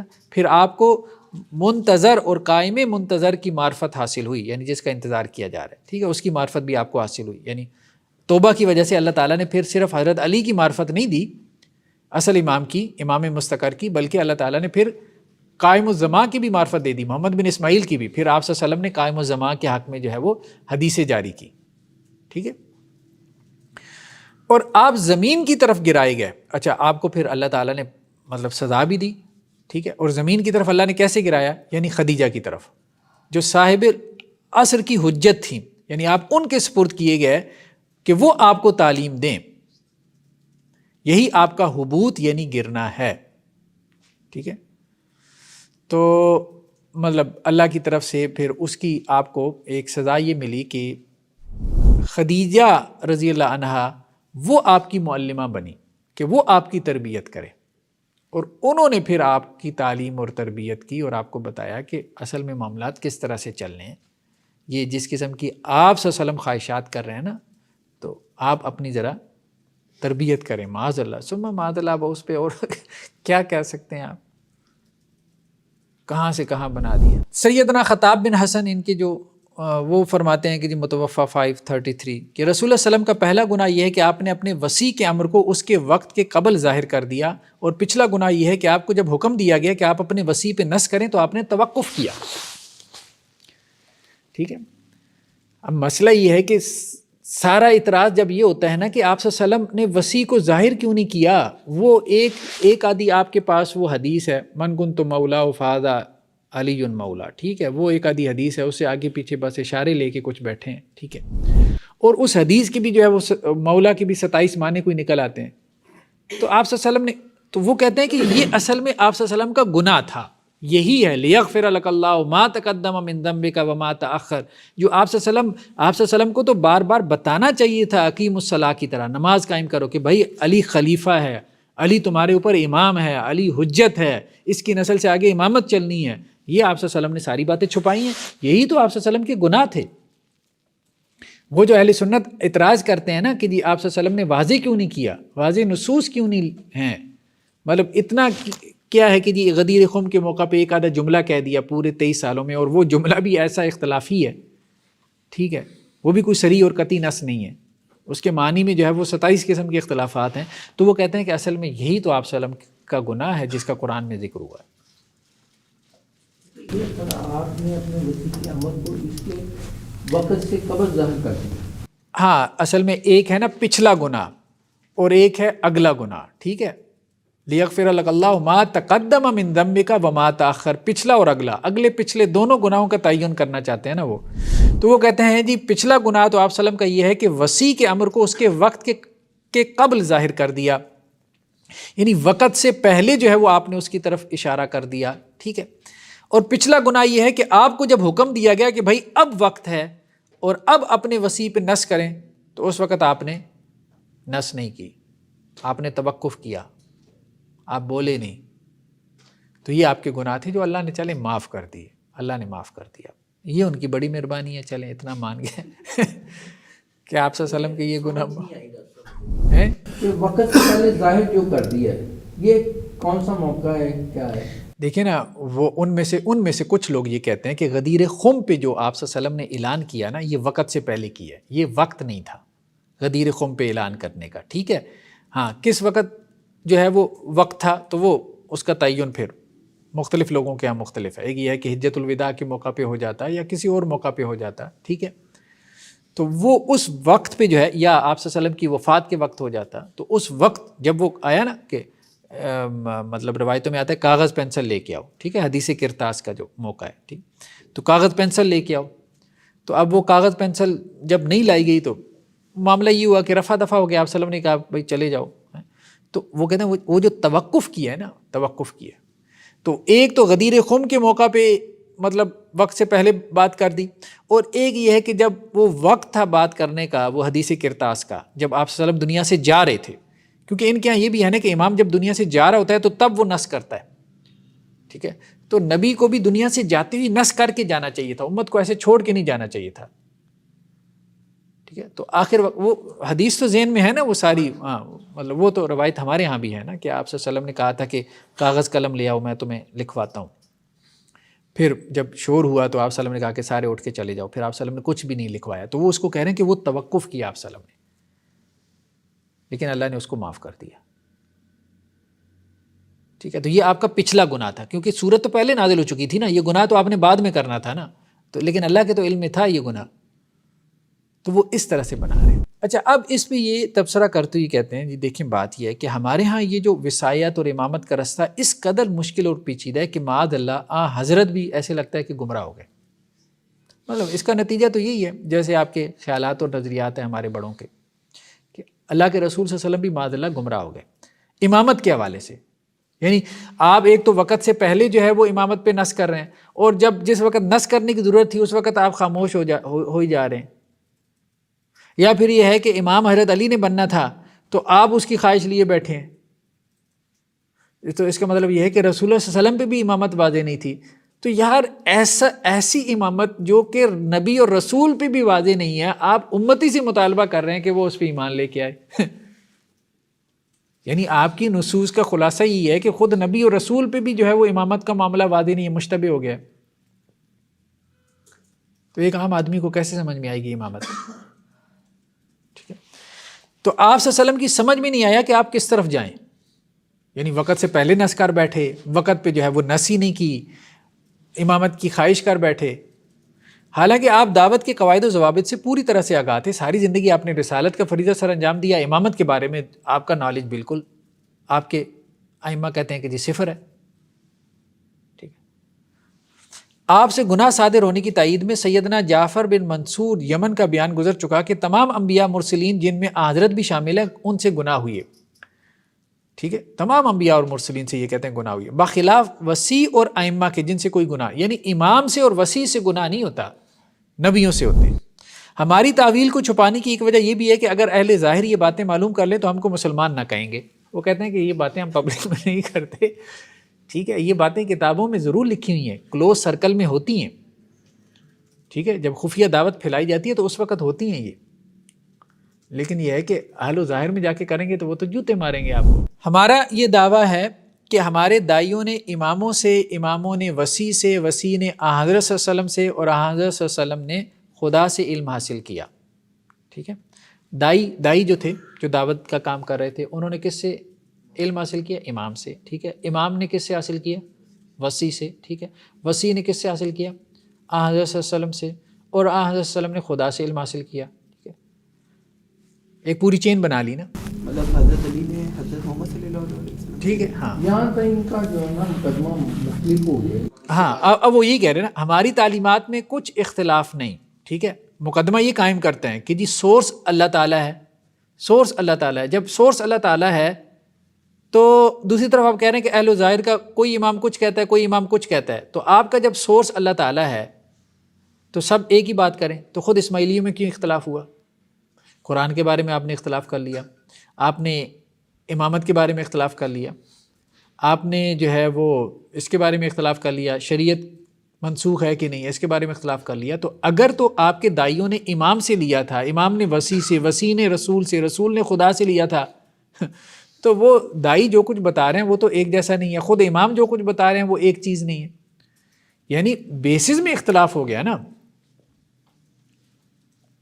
تو اس کا مطلب یہ ہے کہ یہ سارا جو آپ نے نظام بنایا ہوا ہے یہ اس طرح سے نہیں ہے جیسے آپ کہہ رہے ہیں۔ مولانا ابو طالب مستقر امام تھے، ٹھیک ہے، امام مستقر تھے، ٹھیک ہو گیا، اور چاروں مراتب نبوت، رسالت، وصایت اور امامت کے مالک تھے۔ دیکھیں، نبوت بھی ان کے پاس تھی، رسالت بھی حضرت ابو طالب کے پاس تھی، وصایت بھی ان کے پاس تھی، امامت بھی ان کے پاس تھی۔ آپ نے حضرت کو قائم کر کے یہ کہا کہ آپ کے پاس وصایت اور امامت کا رتبہ امانت ہے، یعنی دو تو میں نے آپ کو دے دیے، نبوت اور رسالت۔ تو حضرت ابو طالب نے کیا کیا؟ نبوت اور رسالت تو اللہ کے رسول صلی اللہ علیہ وسلم کو دے دی، دو اور بھی دے دیے، لیکن کہا کہ یہ امانت ہے۔ یہ کس کی امانت ہے؟ یہ حضرت علی کی ہے۔ اس کا اصل وارث میرا لڑکا علی ہے، آپ اس پر نص کر کے یہ امانت اس کے سپرد کر دیجیے گا۔ اس واقعے کے بعد حضرت صلی اللہ علیہ وسلم کا گمان کرنا کہ ابو طالب کے بعد میں ہی امام ہوں اور میرے سوا کوئی امام نہیں ہے، یہ ایسی بات ہے جو کسی طرح سمجھ میں نہیں آ سکتی، ٹھیک ہے۔ یعنی ایک طرف آپ یہ کہہ رہے ہیں کہ حضرت ابو طالب نے کیا کیا؟ حضرت ابو طالب نے چاروں رتبے آپ صلی اللہ علیہ وسلم کے سپرد کیے اور کہا کہ دو جو ہے نا وہ میرے بیٹے کے ہیں، دو آپ کے ہیں، دو میرے بیٹے علی کے ہیں۔ اب اس کے بعد آپ یہ بھی کہہ رہے ہیں کہ اللہ کے رسول صلی اللہ علیہ وسلم نے ان دو رتبوں کی خواہش بھی کر لی، تو آپ کی بات سمجھ سے بالا تر ہے۔ ابو طالب کی وفات کے وقت علی جو ہیں وہ کوئی 18-20 سال کے نوجوان تو ہوں گے؟ حضرت علی جو ہے نا، ہاں حضرت علی جوانی میں تھے۔ وہ بھی زندگی میں ابو طالب کو ٹرانسفر کر دیتے ہیں۔ سر کی یہ بات سمجھا دیں، کیا کہنا چاہ رہی ہیں؟ وہ اصل میں اسماعیلیہ کے اوپر اعتراض کر رہے ہیں نا، وہ یہ کہہ رہے ہیں کہ آپ کی جو اسماعیلیہ کا جو نیریٹو ہے نا وہ سیلف کنٹراڈکٹری ہے۔ اسماعیلی نظام کا جو نیریٹو ہے کس طرح سیلف کنٹراڈکٹری ہے؟ سیلف کنٹراڈکٹری اس طرح سے ہے کہ ایک طرف اسماعیلیہ یہ کہتے ہیں کہ حضرت ابو طالب کے پاس 4 مرتبے تھے، نبوت، رسالت، وصایت اور ولایت، تو انہوں نے چاروں مرتبے اللہ کے رسول صلی اللہ علیہ وسلم کو دیے، اور انہوں نے کہا کہ نبوت اور رسالت تو میں نے آپ کو دے دی، ٹھیک ہے، آپ نبی اور رسول ہیں۔ دو جو آپ کے پاس عہدے ہیں نا، وصایت اور جو ولایت ہے، یہ آپ نے میرے بیٹے کو ٹرانسفر کرنا ہے۔ اب اللہ کے رسول نے ان دو کی بھی خواہش پال لی کہ نہیں؟ پیچھے گزرا ہے نا، پال لی ہے۔ تو وہ کہتے ہیں کہ جب حضرت ابو طالب نے آپ صلی اللہ علیہ وسلم کو کلیئر کر دیا تھا کہ یہ دونوں آپ کے نہیں ہیں، تو آپ کو کیوں اشتباہ ہو گیا کہ میں بھی امام ہو سکتا ہوں؟ ایک طرف آپ کہتے ہیں کہ کلیئر کر دیا کہ آپ امام نہیں ہیں، دوسری طرف کہتے ہیں کہ آپ صلی اللہ علیہ وسلم کو اشتباہ ہو گیا۔ وہ گناہ تو اشتباہ بنا کے اس کو گناہ بنا رہے ہیں نا۔ یعنی اگر یہ کہیں نا کہ جی آپ صلی اللہ علیہ وسلم کو واضح کر دیا گیا اور اس کے بعد بھی آپ نے خواہش رکھی، پھر تو پتہ نہیں کہاں پہنچ جائیں گے۔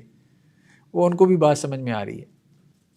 اچھا جی، تو اب ہم اس کو جو ہے نا وہ خلاصتاً اگر آپ کہیں یہ وہ کہتے ہیں کہ جی یہ امامت جو ہے نا حضرت آدم سے چلی آ رہی ہے، پہلے جو ہے وہ حضرت عد جو ہے نا وہ امام تھے، ٹھیک ہے، وہاں سے چلی آ رہی ہے۔ اچھا اس کے بعد یہ جب یہاں پہنچی ہے مطلب ہمارا دور آیا تو حضرت علی رضی اللہ عنہ کی ولایت، ٹھیک ہے، تو اب وہ کہتے ہیں کہ جی ایک تو ہے نماز روزہ، نماز روزہ جو ہے نا یہ تو اصل میں تابع ہے ولایت کے، ولایت اصل میں روح ہے، نماز روزہ تو جسم ہے۔ اب اس کے بعد وہ کہتے ہیں کہ جی غدیر، اب مطلب رسالت کا جو پیغام ہے نا وہ کہتے ہیں رسالت دو قسم پر ہے، ایک رسالت ہے کہ ظاہری چیزیں امت تک پہنچانا، نماز روزہ کے احکامات امت تک پہنچانا، یہ ظاہری چیزیں، اور ایک رسالت ہے کہ ولایت کا حکم جو ہے، یعنی کون میرے بعد ولی ہے، کون میرے بعد جو ہے وہ وصی ہے، کون میرے بعد امام ہے، یہ بات یہ امت تک پہنچانا۔ تو وہ کہتے ہیں کہ نماز روزہ پہنچانا نا یہ تو ایسی ہے جیسے جسم ہے، یعنی نماز روزہ آپ صلی اللہ علیہ وسلم نے اپنی امت تک پہنچا دیا تو یہ ایسی ہے جیسے انسانی جسم ہے، اور آپ صلی اللہ علیہ وسلم نے حضرت علی کی امامت کا جو عقیدہ ہے وہ امت تک پہنچایا تو یہ اصل میں روح ہے۔ اب مسئلہ یہ ہے کہ آپ صلی اللہ علیہ وسلم جسم تو پہنچائی جا رہے ہیں، نماز روزہ وہ تو سب کو سمجھ میں آ رہا ہے، وہ تو لوگوں پہ کلیئر بھی ہو رہا ہے، روح جو ہے رسالت کی وہ آپ صلی اللہ علیہ وسلم پہنچا ہی نہیں رہے، حالانکہ آپ رسول ہیں، اور رسالت کی روح کیا ہے؟ حضرت علی کی ولایت اور امامت۔ ولایت اور امامت کے بارے میں تو دیکھیں یہ خود کہہ رہے ہیں، جس قسم کے بیانات انہوں نے دے دیے کہ آپ صلی اللہ علیہ وسلم کنفیوز تھے ولایت اور امامت کے بارے میں، یہی کہہ رہے ہیں، صاحب کتاب کہہ رہے ہیں۔ ہاں نہیں ان کی اپنی کتابوں میں متقدمین ان کے اسماعیلیہ کے جو ہیں، ٹھیک ہے، وہ دیکھیں نا یہ دعویٰ کر بیٹھنا کہ مولانا ابو طالب کے بعد میرے سوا کوئی امام نہیں، یہ ان کی کتابوں میں یہ بھی ہے کہ آپ صلی اللہ علیہ وسلم نے یہ دعویٰ بھی کر دیا کہ ابو طالب کے بعد میں امام ہوں، تو آپ صلی اللہ علیہ وسلم خود کنفیوز ہو گئے۔ کبھی وسیع کے امر کو قبل اس وقت ظاہر کر دینا، کبھی کوئی کہتا ہے کہ جی آپ صلی اللہ علیہ وسلم نے وقت سے پہلے حضرت علی کی امامت ظاہر کر دی، کبھی اللہ تعالیٰ کے حکم پہنچنے کے بعد بھی وسیع پہ نص کرنے سے توقف کرنا، کبھی کوئی کہتا ہے کہ جی آپ اللہ کا حکم آ گیا تھا کہ آپ متعین کر جائیں، اپوائنٹ کر دیں حضرت علی کو، تو حدیث کرتاس کی جب نزع کا عالم ہوا تو آپ صلی اللہ علیہ وسلم نے جو ہے وہ کاغذ پینسل منگوا کے پھر واپس کروا دیا، حضرت علی کو اپوائنٹ ہی نہیں کیا، ٹھیک ہے۔ تو اسی طرح سے مولانا معز نے حضرت صلی اللہ علیہ وسلم کی شریعت کی وجہ کوئی گناہ قرار دیا، تو یہ اس قسم کی جتنی بھی چیزیں ہیں تو وہ کہتے ہیں کہ جی یہ سب سیلف کنٹراڈکٹری قسم کے بیانات ہیں، ٹھیک ہے۔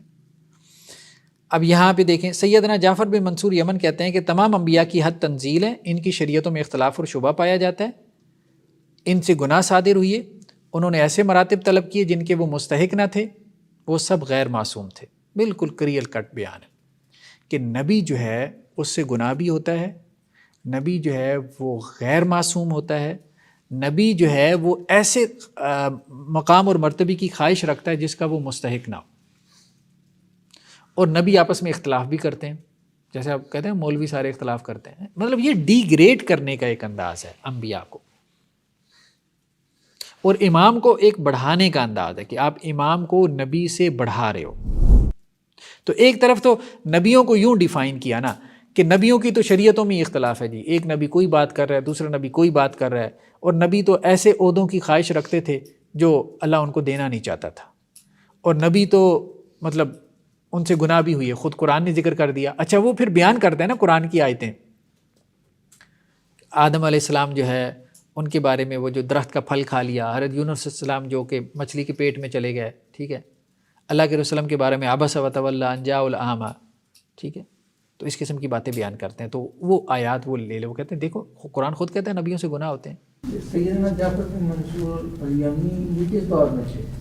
جعفر بن منصور الیمن یہی ہمارے مڈل ایجز میں، مڈل ایج شیخ یہ جو انہوں نے ٹیکسٹ میں حضرت کے ساتھ سلام لکھا ہوا ہے صلی اللہ علیہ وسلم کو ایبریویشن کے ساتھ سلام لکھتے ہیں، ان میں حضرت صلی اللہ علیہ وسلم بھی شامل ہیں، چنانچہ اللہ تعالیٰ خود آپ کو خطاب کر کے فرماتا ہے انا فتحنا لک فتحا مبینا لیغفر لک اللہ ما تقدم من ذنبک وما تاخر، تو کہتے ہیں نبی صلی اللہ علیہ وسلم کے بارے میں اللہ نے کہہ دیا کہ میں نے آپ کے اگلے پچھلے گناہ معاف کر دیے، تو اس کا مطلب یہ ہے کہ نبی صلی اللہ علیہ وسلم سے بھی گناہ ہوئی ہے، لیکن کہتے ہیں بخلاف اس کے آپ کے وسیع مولانا علی اور آپ کی نسل سے جتنے ائمہ ہوئے ان کی حد تعویل ہے جس میں کوئی اختلاف نہیں پایا جاتا، یعنی ائمہ کی بات میں آپ کو اختلاف نہیں ملے گا، رسولوں کی بات میں آپ کو اختلاف ملے گا، کیونکہ رسول ظاہر کے اوپر چل رہے تھے، ظاہر میں بڑا اختلاف ہوتا ہے، امام باطن بتا رہے تھے، شریعت کا باطن، شریعت کی اصل حقیقت ریالٹی کیا ہے وہ امام بتاتے ہیں، تو اماموں میں اختلاف نہیں ہوتا، تو اس لیے امام کا درجہ رسولوں سے بڑھ کر ہوتا ہے۔ یہ جتنا ہم نے پڑھا ہے اماموں میں تو واضح فرق ہمیں اختلاف کیا بلکہ جنگ و جدل نظر آ گیا۔ تو قرآن کی اس آیت سے استدلال کرتے ہیں ما تری فی خلق الرحمن من تفاوت، رحمان کی تخلیق میں کوئی آپ کو فرق نظر نہیں آئے گا، ٹھیک ہے۔ تو اماموں نے ایسے مراتب طلب نہیں کیے جن کے وہ مستحق نہ تھے۔ یہ سب ملائکہ بالفعل اور معصوم ہیں، فرشتوں کی طرح معصوم ہیں امام، اور 4 درجے انبیاء مرسلین سے افضل ہیں، نبیوں سے 4 درجے اوپر ہیں امام۔ سیدنا موصوف نے اس مقام پہ طویل بحث کی جو تقریباً 6 صفحوں پر ہے، بہرحال یہ آگے عربی کی عبارتیں ہیں ان کی، ٹھیک ہے۔ والملائکہ بالفعل هم المقربون فوق الرسل ب4 درجات لأن الانبیاء وقعت منهم الذنوب، کہ یہ جو ہے مقرب فرشتوں کی طرح ہیں ائمہ، اور نبیوں سے 4 درجے افضل ہیں۔ اس کی وجہ یہ ہے کہ نبیوں سے تو گناہ ہوئے، ثم نالتهم التوبہ والرحمہ، پھر نبیوں نے توبہ کی، قرآن میں اس کا ذکر ہے، وہ یہ کہتے ہیں، ٹھیک ہے۔ تو اس لیے نبی تو فکانوا غیر معصومین، وہ معصوم نہیں ہے، نبی تو معصوم نہیں ہے۔ لطالبہم مراتب فوق مراتبہم لم یستحقوا لها، ٹھیک ہے، کیونکہ نبی ایسے مرتبے کی خواہش رکھتے تھے جس کے وہ مستحق نہیں تھے، یعنی نبی کے اندر خواہش پیدا ہو جاتی تھی کہ اللہ اس کو امام بنا دے، لیکن اللہ تعالیٰ نے امامت جو ہے وہ علیحدہ سے جاری کرنی تھی۔ اسی طرح سے آگے چل کے کہتے ہیں کہ جی جیسے آدم علیہ السلام کا دیکھیں ذکر ہوا، وما ذکر اللہ من نسیانہ، اللہ تعالیٰ نے آدم کی نافرمانی کا ذکر کیا قرآن میں، یوسف علیہ السلام کی جو ہے وہ خطا کا تذکرہ کیا، موسیٰ علیہ السلام کے بارے میں اللہ نے کہا کہ وہ مکہ مار کے بندہ مار دیا، انہوں نے قتل کر دیا، داؤد علیہ السلام کے بارے میں جو ہے ذکر آیا، سلمان کے بارے میں بھی آیا، ٹھیک ہے۔ تو مختلف انبیاء کے بارے میں اللہ نے ذکر تو کیا، تو انہوں نے یہاں سے یہ مقدمہ بنا دیا، دیکھیں جی نبی تو ان سے تو گناہ ہوتے ہیں، اصل تو امام ہے، ٹھیک ہے۔ اور پھر نبی کریم صلی اللہ علیہ وسلم کے بارے میں بھی کہہ دیا لیغفر لک اللہ ما تقدم من ذنبک وما تاخر۔ تو اصل میں ان کے ہاں میجورٹی کا عقیدہ یہی ہے اسماعیلی اسکول آف تھاٹ میں کہ امام نبی سے افضل ہے۔ اس کی وجہ یہ ہے کہ نبی جو ہے وہ گناہ گار ہے، کیونکہ قرآن میں اس کے گناہوں کا تذکرہ آ گیا، اب امام کا ذکر ہی نہیں ہے قرآن میں، تو اللہ تعالیٰ نے کیا ذکر کرنا تھا کہ امام سے کون سے گناہ ہوئی ہے کون سے نہیں ہوئی۔ تو امام کو اب انہوں نے کہا کہ جی اس سے کوئی گناہ نہیں ہوتا، تو اس کا درجہ جو ہے وہ نبی سے افضل ہے، میجورٹی کا یہی ہے۔ لیکن ان میں سے پھر بھی کچھ ایسے ہیں جنہوں نے کہا کہ نہیں یہ نہ کرو، اس طرح سے نہ کرو کہ آپ امام کا درجہ نبی سے بڑھا دو، یار اتنا بھی نہ کرو، آپ یوں کہہ لو کہ امام اور نبی برابر ہیں۔ تو ایک ان کے ہاں نیریٹو یہ پیدا ہوا کہ 8ویں دائی مطلق سیدنا حسین بن علی کہتے ہیں کہ حضرت صلی اللہ علیہ وسلم اور مولانا علی دونوں کا مرتبہ اور درجہ ایک ہی ہے، ایک کو دوسرے پر کوئی فضیلت نہیں، بلکہ دونوں مساوی ہیں۔ جس نے یہ اعتقاد رکھا کہ ایک دوسرے سے افضل ہے، اس نے اس میں غلو کیا، یعنی ایک میں اس نے غلو کیا اور دوسرے میں اس نے تقصیر کی، یعنی نہ تو حضرت علی کا مقام بڑھاؤ، نہ اللہ کے رسول صلی اللہ علیہ وسلم کا مقام حضرت علی سے بڑھاؤ، بلکہ کہو دونوں برابر ہیں۔ جس نے حضرت علی کا مقام بڑھا دیا تو وہ بھی غالی ہے، جس نے اللہ کے رسول صلی اللہ علیہ وسلم کا مقام حضرت علی سے بڑھا دیا تو وہ بھی غلو کر رہا ہے، ایگزیجریشن کر رہا ہے۔ یہ ان نہیں حضرت حسین یہ حضرت علی کے بیٹے نہیں ہیں، یہ ان کے اپنے پورا ان کے دعوت کا نظام ہوتا تھا نا، ہم نے کہا تھا دائی، وہ پوری ایک ہرائرکی ہم نے لاسٹ لیکچر میں دیکھی تھی نا کہ امام کے نیچے باب الابواب، اور پھر اس کے بعد، ٹھیک ہے، یہ اس کی بات ہو رہی ہے، وہ جو ان کے دائی مطلق ہیں، جس کا اعتقاد اس کے خلاف ہو اس پہ خدا کی لعنت ہو، ٹھیک ہے۔ دونوں میں مساوات بھی اتنی تھی کہ بقول سیدنا ادریس مولانا علی حضرت کی زندگی تک آپ کے ساتھ رسالت میں بھی شریک رہے اور آپ درجہ نبوت پر بھی فائز تھے، ٹھیک ہے۔ آپ صلی اللہ علیہ وسلم کی زندگی میں حضرت علی رسول اور نبی دونوں تھے، ہاں جب آپ صلی اللہ علیہ وسلم فوت ہو گئے تو اب حضرت علی صرف امام ہے، رسول اور نبی نہیں ہے، اب وصی اور امام ہے۔ یہ کہاں سے دلیل لاتے ہیں؟ اس حدیث سے، علی منی بمنزلۃ ہارون من موسیٰ الا انہ لا نبی بعدی۔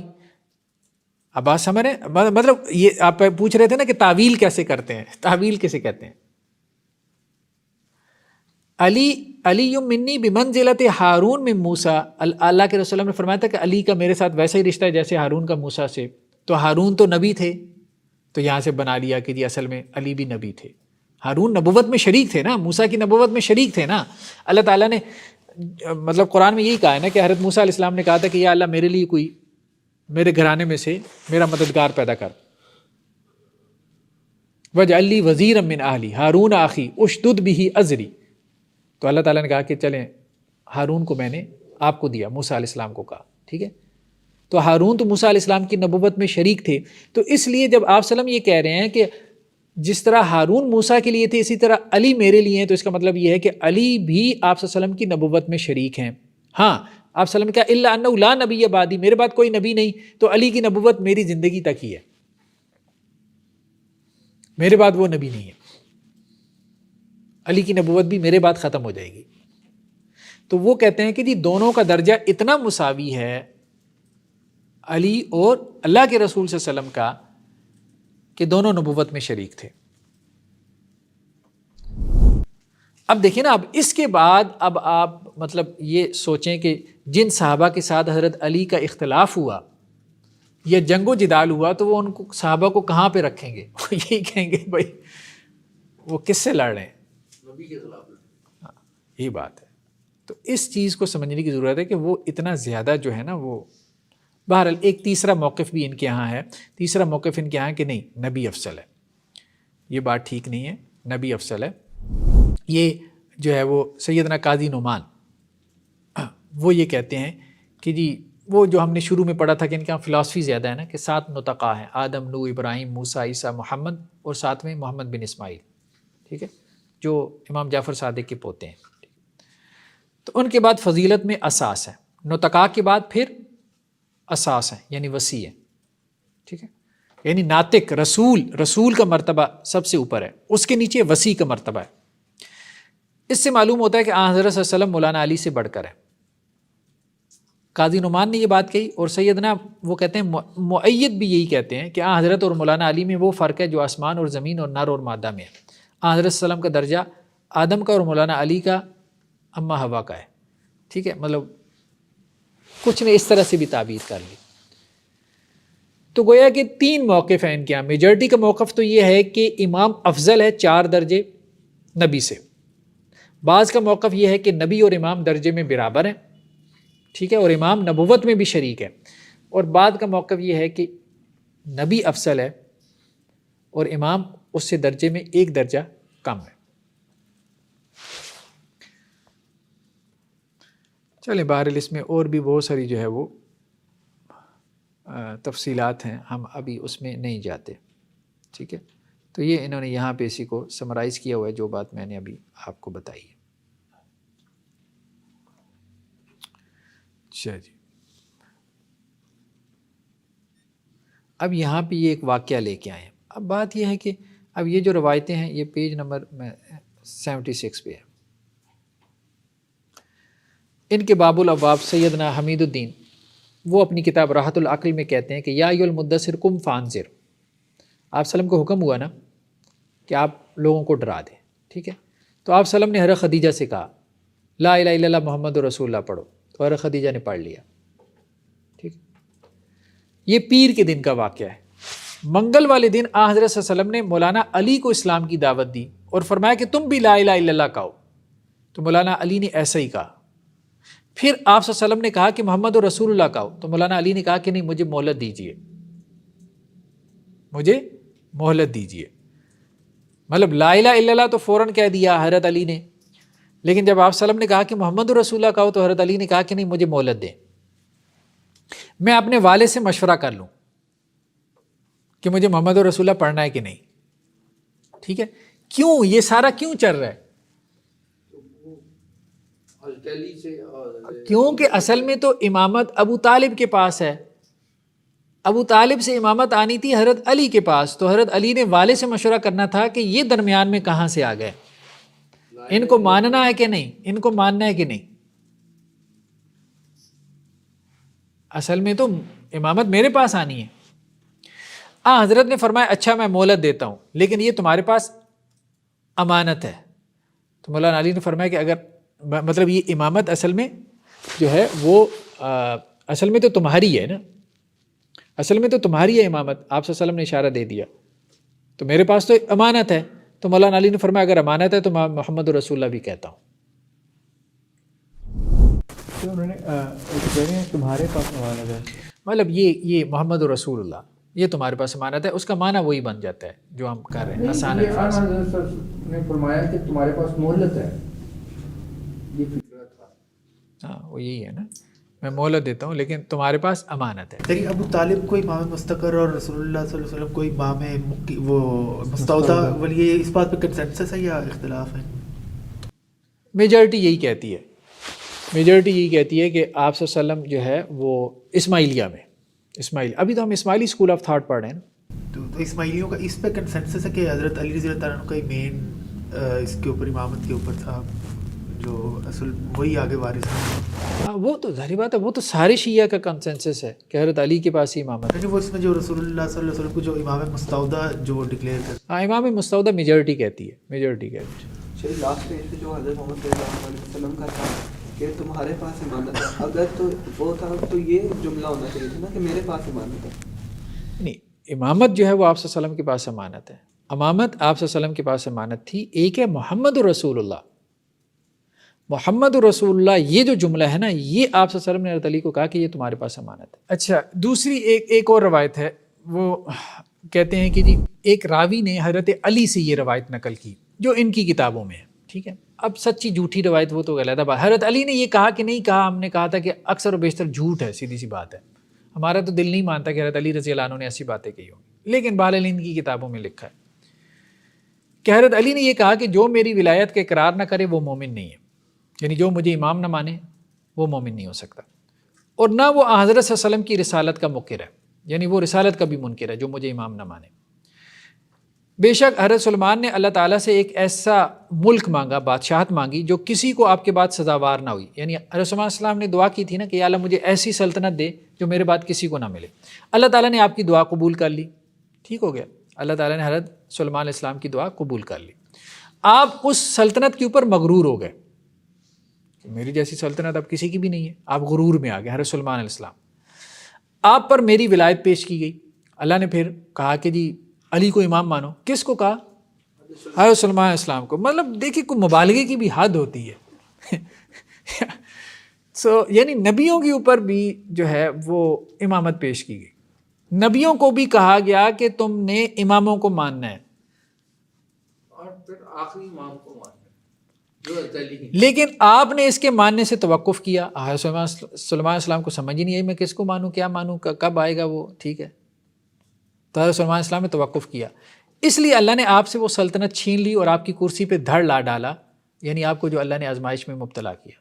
تو یہ حضرت سلمان علیہ السلام کا یہ گناہ تھا. ٹھیک ہے، اور آپ کی نبوت 40 روز تک گر گئی کیونکہ آپ نے حضرت علی کو امام نہیں مانا تھا.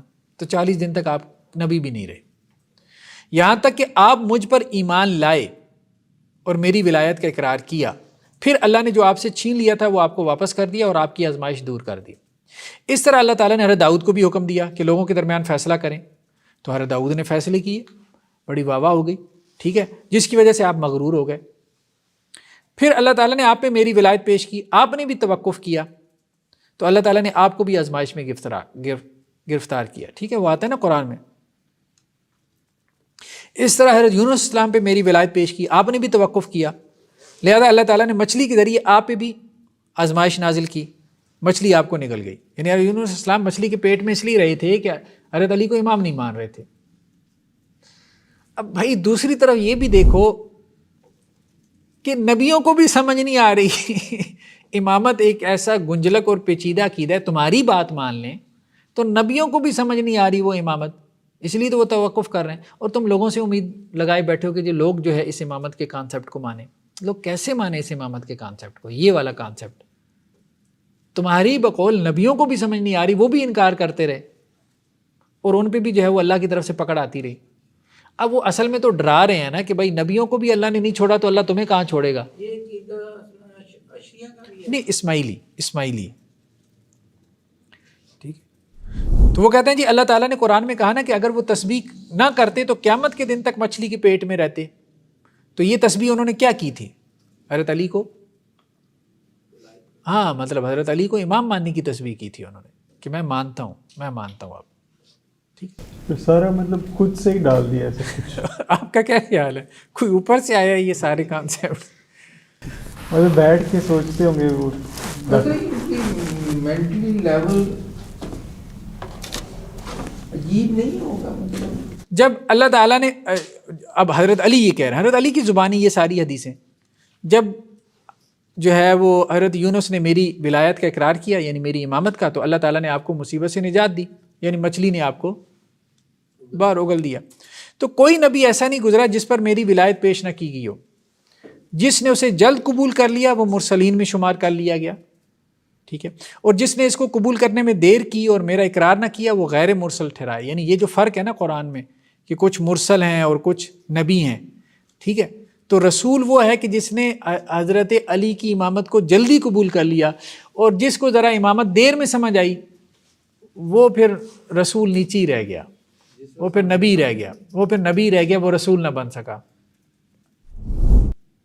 تو اب یہ نبیوں کو بھی سمجھ نہیں آ رہی تمہارے اپنے بقول یہ امامت جو ہے، اور وہ نچلے درجے میں رہ گئے بہت سے نبی بھی. تو عام لوگ بیچارے کیا سمجھیں گے اس سارے گورکھ دندے کو کہ جی امام مانے بس کافی ہے یار، اللہ ہے، اللہ کا رسول ہے، قرآن ہے، بس حدیث ہے، بس کافی ہے. اس کے بعد نیک لوگ ہیں، بس ٹھیک ہے.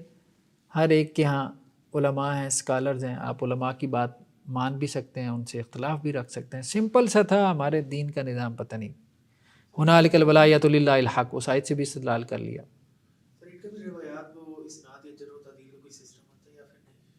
ہوتا ہے، وہ ہم نے پچھلی دفعہ ڈسکس کیا تھا. ان کے یہاں ہے، ان کے یہاں ہم نے کہا تھا کہ دو ہیں نا، ایک اخباری ہیں، اخباری تو ہیں جو کہتے ہیں جی ساری روایتیں ٹھیک ہیں. ہاں دو اپروچز ہیں. ایک وہ ہیں اصولی ہیں جو کہتے ہیں کہ نہیں جر و تعدیل ہے، کچھ روایتوں کا وہ انکار کرتے ہیں. اب دیکھیں قرآن سے استدلال کیسے کرتے ہیں. ٹھیک ہے، ہماری جب وہ ہوتی ہے نا، مطلب یہ کوئی ویڈیو وغیرہ ہماری چڑھتی ہے تو نیچے ہمارے شیعہ کمیونٹی سے لوگ کمنٹ بھی کرتے ہیں. وہ کہتے ہیں حافظ صاحب آپ کو یہ دلیلیں قرآن سے نظر نہیں آتی امامت کے حق میں، یہ دلیلیں نہیں نظر آتی. ٹھیک ہے، جب قرآن میں ایک دلیل آ گئی تو آپ لوگ کیوں نہیں مانتے؟ آپ لوگ قرآن کو نہیں مانتے. تو اب ہم یہ دیکھتے ہیں کہ ان کے دلائل کیا ہوتے ہیں، کس طرح سے وہ امامت ثابت کرتے ہیں، کس طرح سے وہ اپنے کانسیپٹ کو ثابت کرتے ہیں. اور اب وہ یہ کلیم کرتے ہیں جی ہم قرآن سے ثابت کر رہے ہیں، اور جب ہم قرآن سے ثابت کر رہے ہیں تو لوگ ہمیں کیوں نہیں مان رہے. ٹھیک ہے، اب یہ سورہ فجر ہے. سورہ فجر تو دیکھی ہے نا آپ لوگوں نے، سورہ فجر تو ٹھیک ہے. والفجر ولیال عشر، فجر سے کیا مراد ہے؟ فجر کی بات ہو رہی، ہاں پوپ پھٹنے کی بات ہو رہی ہے. وہ کہتے ہیں جی فجر سے مراد اللہ کے رسول ہیں. ٹھیک ہے، ایک پوپ مطلب وہ ایک تعویل کر لی نا کہ آپ صلی اللہ علیہ وسلم آئے اور نبوت جاری ہوئی. ٹھیک ہے، اندھیرے میں ایک روشنی پھوٹی، سمجھ رہے؟ ولیال عشر، اور 10 راتیں. 10 راتیں ہم کیا کہتے ہیں؟ کون سی 10 راتیں ہیں؟ رمضان کی 10 راتیں. ٹھیک ہے، یا کچھ نے کہا کہ جی ذی الحجہ کی 10 راتیں ہیں. وہ کہتے ہیں جی ولیال عشر، یہ جن 10 راتوں کی اللہ نے قسم کھائی ہے اس سے مراد حضرت علی ہیں.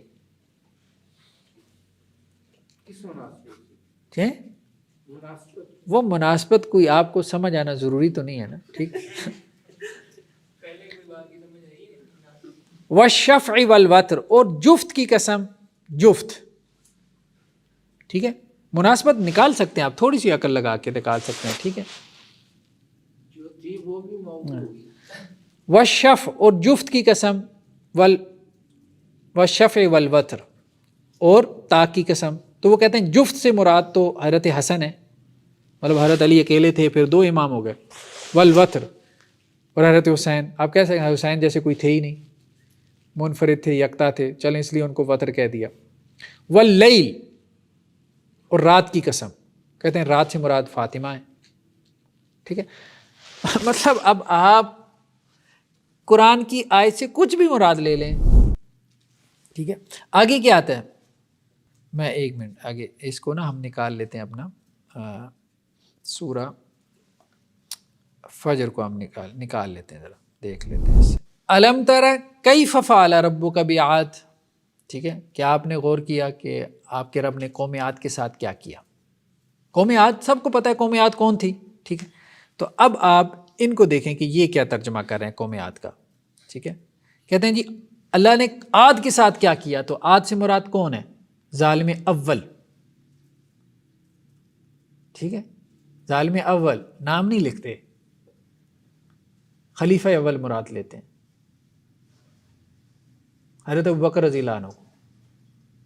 تو کہتے ہیں قوم عاد یہ جو جس کا تذکرہ ہے نا کہ اللہ کا اس کے اوپر عذاب نازل ہوا، تو وہ عاد سے مراد ابو بکر ہے معاذ اللہ. تو یہ سر ہر آیت کے شروع میں واو کیوں کٹا ہوا ہے قسم میں والفجر؟ نہیں وہ پوری آیت تو نہیں لکھی انہوں نے، یہ قرآن تو ہے نہیں نا، یہ تو انہوں نے ویسے ہی. یہ دیکھیں نا سیدنا جعفر بن منصور الیمن، ان کی کتاب ہے کتاب الکشف، یہ اسماعیلیہ کے بڑے مولانا ہے. ان کا کافی باب الابواب ہے نا، یہ پیچھے تذکرہ گزرا نہیں، ان کے باب الابواب ہیں. وہ جن کی کتاب ہم پڑھ رہے ہیں یہ صرف تبصرہ کر رہے ہیں یا بس دکھا رہے ہیں یہ عقیدہ ہے ان کا؟ یہ دکھا رہے ہیں، یہ صرف دکھا رہے ہیں نا، یہ دکھا رہے ہیں کہ قرآن کی آیات کے کیا معنی ہیں. یہ جعفر بن منصور الیمن نے اپنی کتاب الکشف میں پیج نمبر 77 میں سورہ فجر کی کیا معنی بیان کی ہیں. ٹھیک ہے. یعنی تعویل، اس کو وہ تعویل کہتے ہیں نا. وہ کہتے ہیں کہ اصل میں قرآن کے یہ معنی تھے جو ان لوگوں کو پتہ ہی نہیں ہے، وہ تو سینہ بسینہ نقل ہوئی ہیں اماموں کے ذریعے سے ہم تک پہنچے ہیں. یہ لوگ تو ظاہری تفسیر کرتے پھر رہے ہیں، ان کو کیا پتہ قرآن کے کیا معنی ہیں. وہ معنی اصل میں اوپر سے اللہ کی طرف سے نازل ہوتے تھے امام کے اوپر. اس کو وہ کہتے تھے قرآن کی باطنی تعویل. وہ کہتے تھے اصل میں یہ ریالٹی ہے، یہ اصل میں ریئل میننگ ہے. یہ جو ظاہری معنی لیے پھرتے نا قوم عاد سے پچھلی قوم تھی، وہ نہیں تھی بھائی، ابو بکر مراد تھے. اسی حالت کی طرف اود کر گیا. ارم ذات العماد. ٹھیک ہے. آگے آیت کیا ہے؟ آگے آیت کیا ہے؟ ایک منٹ. اس کے ارم ذات العماد، قوم عاد کو کہا گیا نا. ٹھیک ہے کہ ارم ذات العماد ستونوں والی تھی. ٹھیک ہے. پلرز تھے اس کے. ٹھیک ہے. بڑی بڑی عمارتیں انہوں نے کھڑی کی تھی نا قوم عاد نے، اس کی طرف اشارہ ہے. ٹھیک ہے. التی لم یخلق مثلها فی البلاد، کہ ان جیسے شہروں میں پیدا ہی نہیں ہوئے. ٹھیک ہے. تو یہ پھر آگے اس کی جو ہے وہ تعویل کر رہے ہیں. اچھا جی. عاد ارم سے مراد وہ شخص ہے جس نے مولانا علی پہ تعدی کی، جس نے مولانا علی کے ساتھ زیادتی کی. یعنی ولایت اور خلافت اور امامت حضرت علی کا حق تھا، تو اس نے جو ہے وہ امامت اور خلافت حضرت علی سے چھین لی اور خود خلیفہ بن بیٹھا. تو یہ اصل میں وہ تھا ارم ذات العماد. حضرت ابوبکر کو کہہ رہے ہیں، اور کس کو کہہ رہے ہیں؟ وثمود الذین جابوا السحر بالواد، اور قوم سمود یہ ظالم ثانی ہے، یعنی خلیفہ ثانی. ٹھیک ہے. قوم سمود سے مراد یہ ہے الذین جابوا السحر بالواد، جنہوں نے وادی میں بڑی بڑی چٹانوں کو تراشا تھا. تو وہ کہتے تھے کہ یہ حضرت عمر جو ہے نا بڑی بڑی دلیلیں لے کے آتے تھے حضرت علی کی ولایت اور جو وصایت تھی اس کو ختم کرنے کے لیے. تو اللہ نے اس کی طرف اشارہ کیا کہ وہ ہماری امامت کو کاٹنے کے لیے بڑی بڑی دلیلیں لاتے تھے، بڑی عمارتیں تراشتے تھے اپنی خلافت کے حق میں. ٹھیک ہے. فرعون، ٹھیک ہے، آگے ہے نا فرعون کا بھی تذکرہ ہے نا. ٹھیک ہے. الذین طغوا فی البلاد وفرعون ذی الاوتاد، قوم ثمود کے بعد قوم فرعون کا. اب فرعون سب کو پتہ ہے فرعون کون ہے، موسیٰ فرعون. وہ کہتے ہیں جی فرعون اصل میں آپ فرعون اور سمجھیں، اصل میں فرعون سے مراد تو آپ کا وہ خلیفہ ثالث ہے. ان تینوں نے حضرت علی کا حق مارا ہے، تینوں نے، حضرت ابوبکر نے، حضرت عمر نے، حضرت عثمان نے، تینوں نے حضرت علی کا حق مارا ہے. خلافت ان کا حق تھی، تو اس لیے اللہ نے قرآن میں ان کا تذکرہ کیا. اب وہ کہتے ہیں جی ہم نے تو قرآن سے دلیل دے دی، اب یہ دلیلیں دیتے ہیں وہ. اب وہ کہتے ہیں جی آپ مانتے کیوں نہیں ہیں؟ یعنی قرآن کے کسی بھی لفظ سے کوئی بھی معنی آپ مراد لے لیں، کچھ بھی مراد لیں، کچھ بھی نکال لیں. بھائی فرعون کا ترجمہ آپ خلیفہ ثالث کر دیں تو آپ کچھ اور بھی کر دیں. پھر یہاں تو انہیں کہنا چاہیے وہ جو غامدی صاحب کا فکر ہے یہ اسٹیبلش ہسٹری ہے فرعون تو. سر ایک سوال ہے سر یہ جو صاحب کتاب جن کی ہم ریسرچ پڑھ رہے ہیں یہ اصلاح کے لیے ہمیں بتا رہے ہیں؟ یہ اصلاح کے لیے بتا رہے ہیں. یہ اصلاح کی بتا رہا. وہ کہہ رہے ہیں کہ یہ ایکسیپٹیڈ نہیں ہے, مطلب کوئی بھی لاجیکل آدمی اس کو ایکسیپٹ نہیں کر سکتا, اس قسم کی تفسیر کو کوئی بھی لاجیکل آدمی ایکسیپٹ نہیں کر سکتا. ٹھیک ہے, قرآن مجید کی اس قسم کی تفسیر کو. تو آپ نے کیسی قرآن مجید کی تفسیریں کر دی ہیں, اور آپ اس کے اوپر بڑا اتراتے ہیں کہ جی یہ باطنی تفسیر ہے, یہ ہمارے ائمہ سے چلی آ رہی ہے. یہ نقد کر رہے ہیں ان پہ, اصلاح کر رہے ہیں, نقد نہ کہیں, اصلاح کر رہے ہیں, کیونکہ ان کے اپنے ہیں نا, تو اصلاح کر رہے ہیں. شیخ اس میں تو آج سمود اور فرعون کو انہوں نے کہہ دیا خلیفہ تھے وہ, اب باقی جگہوں پہ بھی تو آتا ہے نا قرآن میں فرعون کا, ہر جگہ کہتے ہیں. ابھی آپ اور تعویل دیکھیں نا, یہ دیکھیں الذین طغوا فی البلاد, انہوں نے شہروں میں سرکشی مچائی. یہ تین تھے نا خلفاء تینوں, ٹھیک ہے, انہوں نے شہروں میں کیا کی, سرکشی مچائی. ٹھیک ہے, اب اس میں وہ اوروں کو بھی لے آتے ہیں کہ یہ سرکشی مچانے والوں میں معاویہ تھے, عمر بن العاص تھے, اور جو جنگ جمل میں شریک تھے. اچھا, بعد والوں کا نام لیتے ہیں, پہلوں والوں کو تو وہ صرف اشارہ کرتے ہیں نا, ان کو پتہ ہے کہ سینسٹیوٹی زیادہ ہے, وہاں وہ نام نہیں لیتے. یہاں وہ نام پھر لیتے ہیں ساروں کے, اصحاب جمل یہ وہ سارے. تو سوط عذاب ہیں, آگے کیا قرآن کے ہیں کہ انہوں نے سرکشی مچائی, فاکثروا فی الفساد, فساد پیدا کیا, فصب علیہم ربک سوط عذاب, تو اللہ کے عذاب کا کوڑا ان کے اوپر برسا. تو یہ کوڑا کون سا تھا جنگ جمل میں اور صفین میں؟ حضرت علی کی تلوار وہ کوڑا تھا. یہ سمجھ آ گئی, سوط عذاب, یہ سمجھ آ گئی. چلے ٹھیک. اچھا, اب کہتے ہیں جی آگے یہ جو ہے نا قرآن کی آیت, فَأَمَّا الْإِنسَانُ إِذَا مَا ابْتَلَاهُ رَبُّهُ فَأَكْرَمَهُ وَنَعَّمَهُ, یعنی انسان جس کے اوپر اللہ کا کرم ہے, اللہ کی نعمتیں ہیں, تو اس سے مراد اللہ کے رسول صلی اللہ علیہ وسلم ہے. ٹھیک ہے, آپ کے اوپر نبوت اور رسالت. وَأَمَّا إِذَا مَا ابْتَلَاهُ فَقَدَرَ عَلَيْهِ رِزْقَهُ فَيَقُولُ رَبِّي أَهَانَنِ. دوسرا انسان کون ہے کہ جس کو اللہ تعالیٰ نے جو ہے وہ آزمائش میں مبتلا کیا. تو اب ایک عام انسان کی بات ہو رہی تھی کہ ایک کے اوپر اللہ نے کرم کیا تو اس نے کہا اللہ کا میرے اوپر بڑا احسان ہے, اور ایک وہ ہے کہ جس کو اللہ نے آزمائش دی تو اس نے اللہ سے شکوے شکایت شروع کر دیے کہ اللہ جو ہے وہ مجھے اس نے رسوا کر دیا اللہ نے. تو اب یہ کہتے ہیں کہ جی یہ اس سے مراد کیا ہے, ظالم اول ہے. ٹھیک ہے, کیونکہ جب رسول اللہ علیہ وسلم نے اس سے یہ کہا کہ تم علی کی اطاعت کرو, تو اس نے کہا کہ رسول اللہ علیہ وسلم نے مجھے رسوا کر دیا.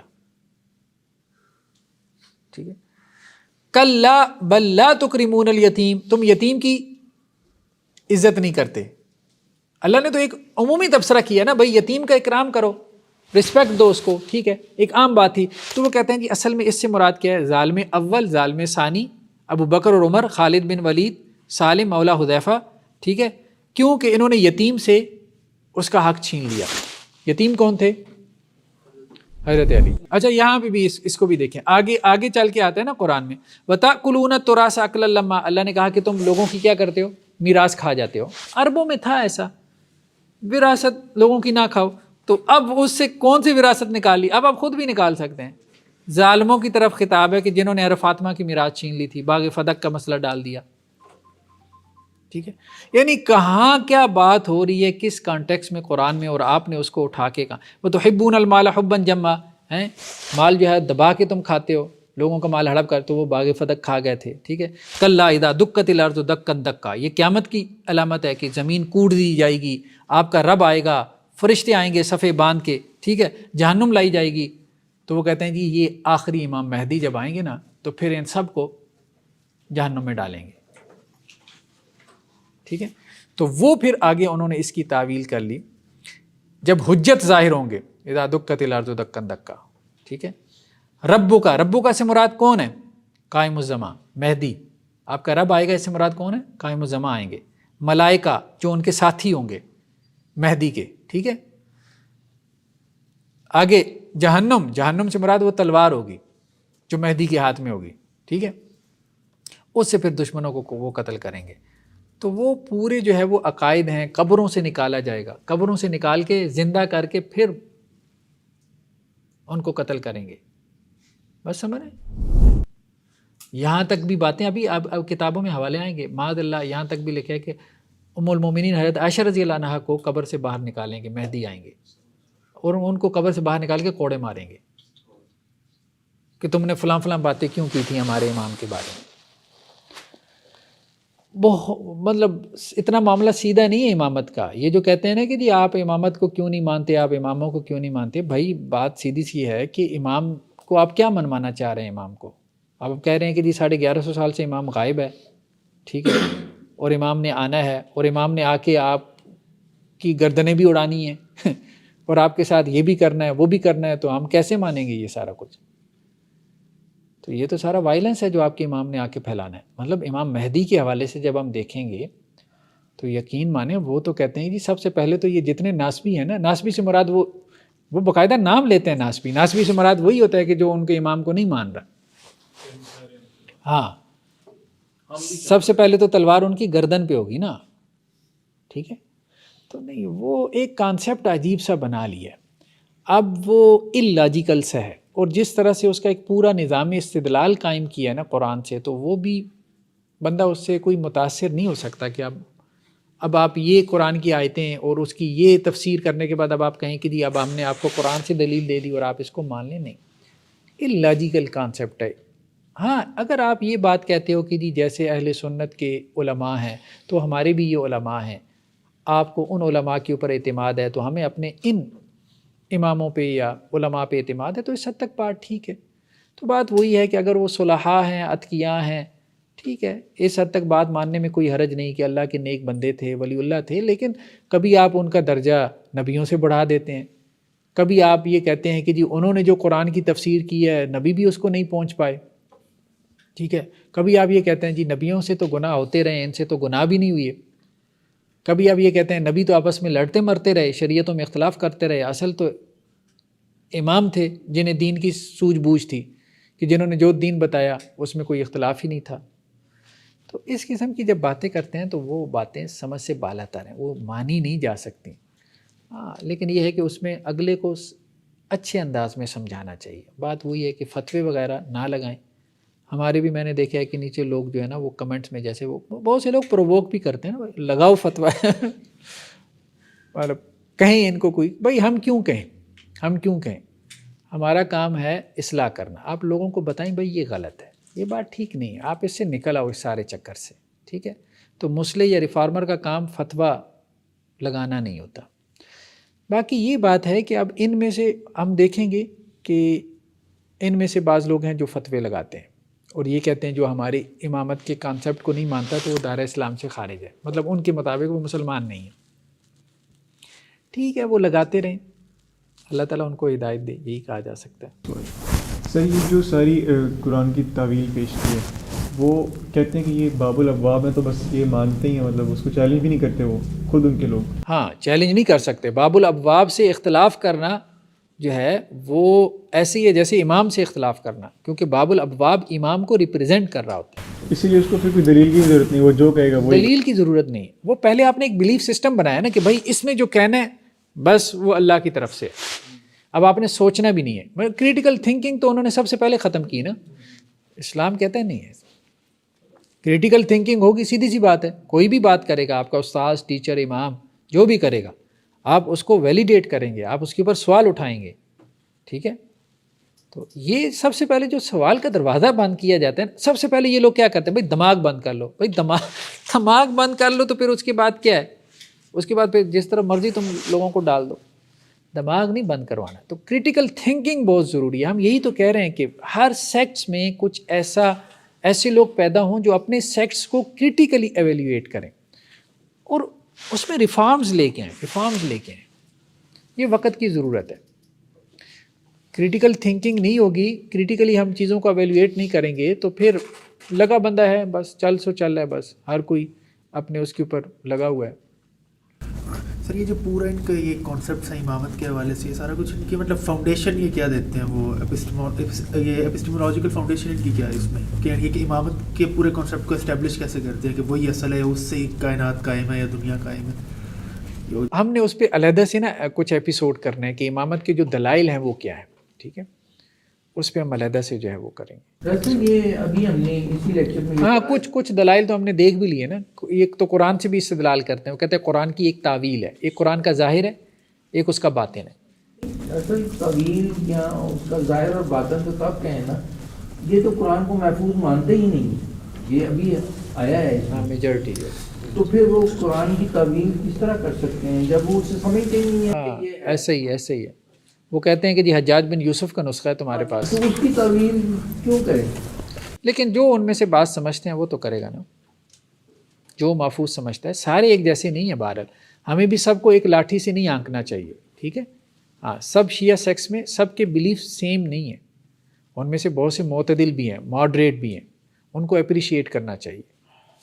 شیعہ بورڈ ہے وہ کس کا ہے؟ اسماعیلیوں کا ہے یا نہیں ہمارے ہاں تو اثنا عشری زیادہ ہے نا، 12 جنہیں کہتے ہیں، 12 اماموں کو ماننے والے. ہمارے یہاں پاکستان میں وہ، ایران میں بھی وہی ہیں، ٹھیک ہے. ان کا مرکز پاکستان میں، ان کا بورڈ مرکز کہاں ہے؟ وہ ہاں غالباً لاہور میں ہی ہے، لاہور. سر یہ جس طرح اتنی ڈیٹیل ہم نے پڑھی ہے، میرا نہیں خیال کہ شیعہ میجورٹی کو پتہ نہیں یہ بات صحیح کہہ رہے ہیں کہ شیعہ میجورٹی کو ان تفاصیل کا علم پتہ نہیں ہوتا ہے کہ نہیں ہوتا. یہ جو ہمارے لیکچر جا رہے ہیں نا، مجھے اب ایران سے، عراق سے، مطلب کربلا میں، قم میں ان کے بڑے بڑے مراکز ہیں، تو وہ لوگ سویلائزڈ ہیں. مطلب میں اپریشیٹ کرتا ہوں ان کے لب و لہجے کو.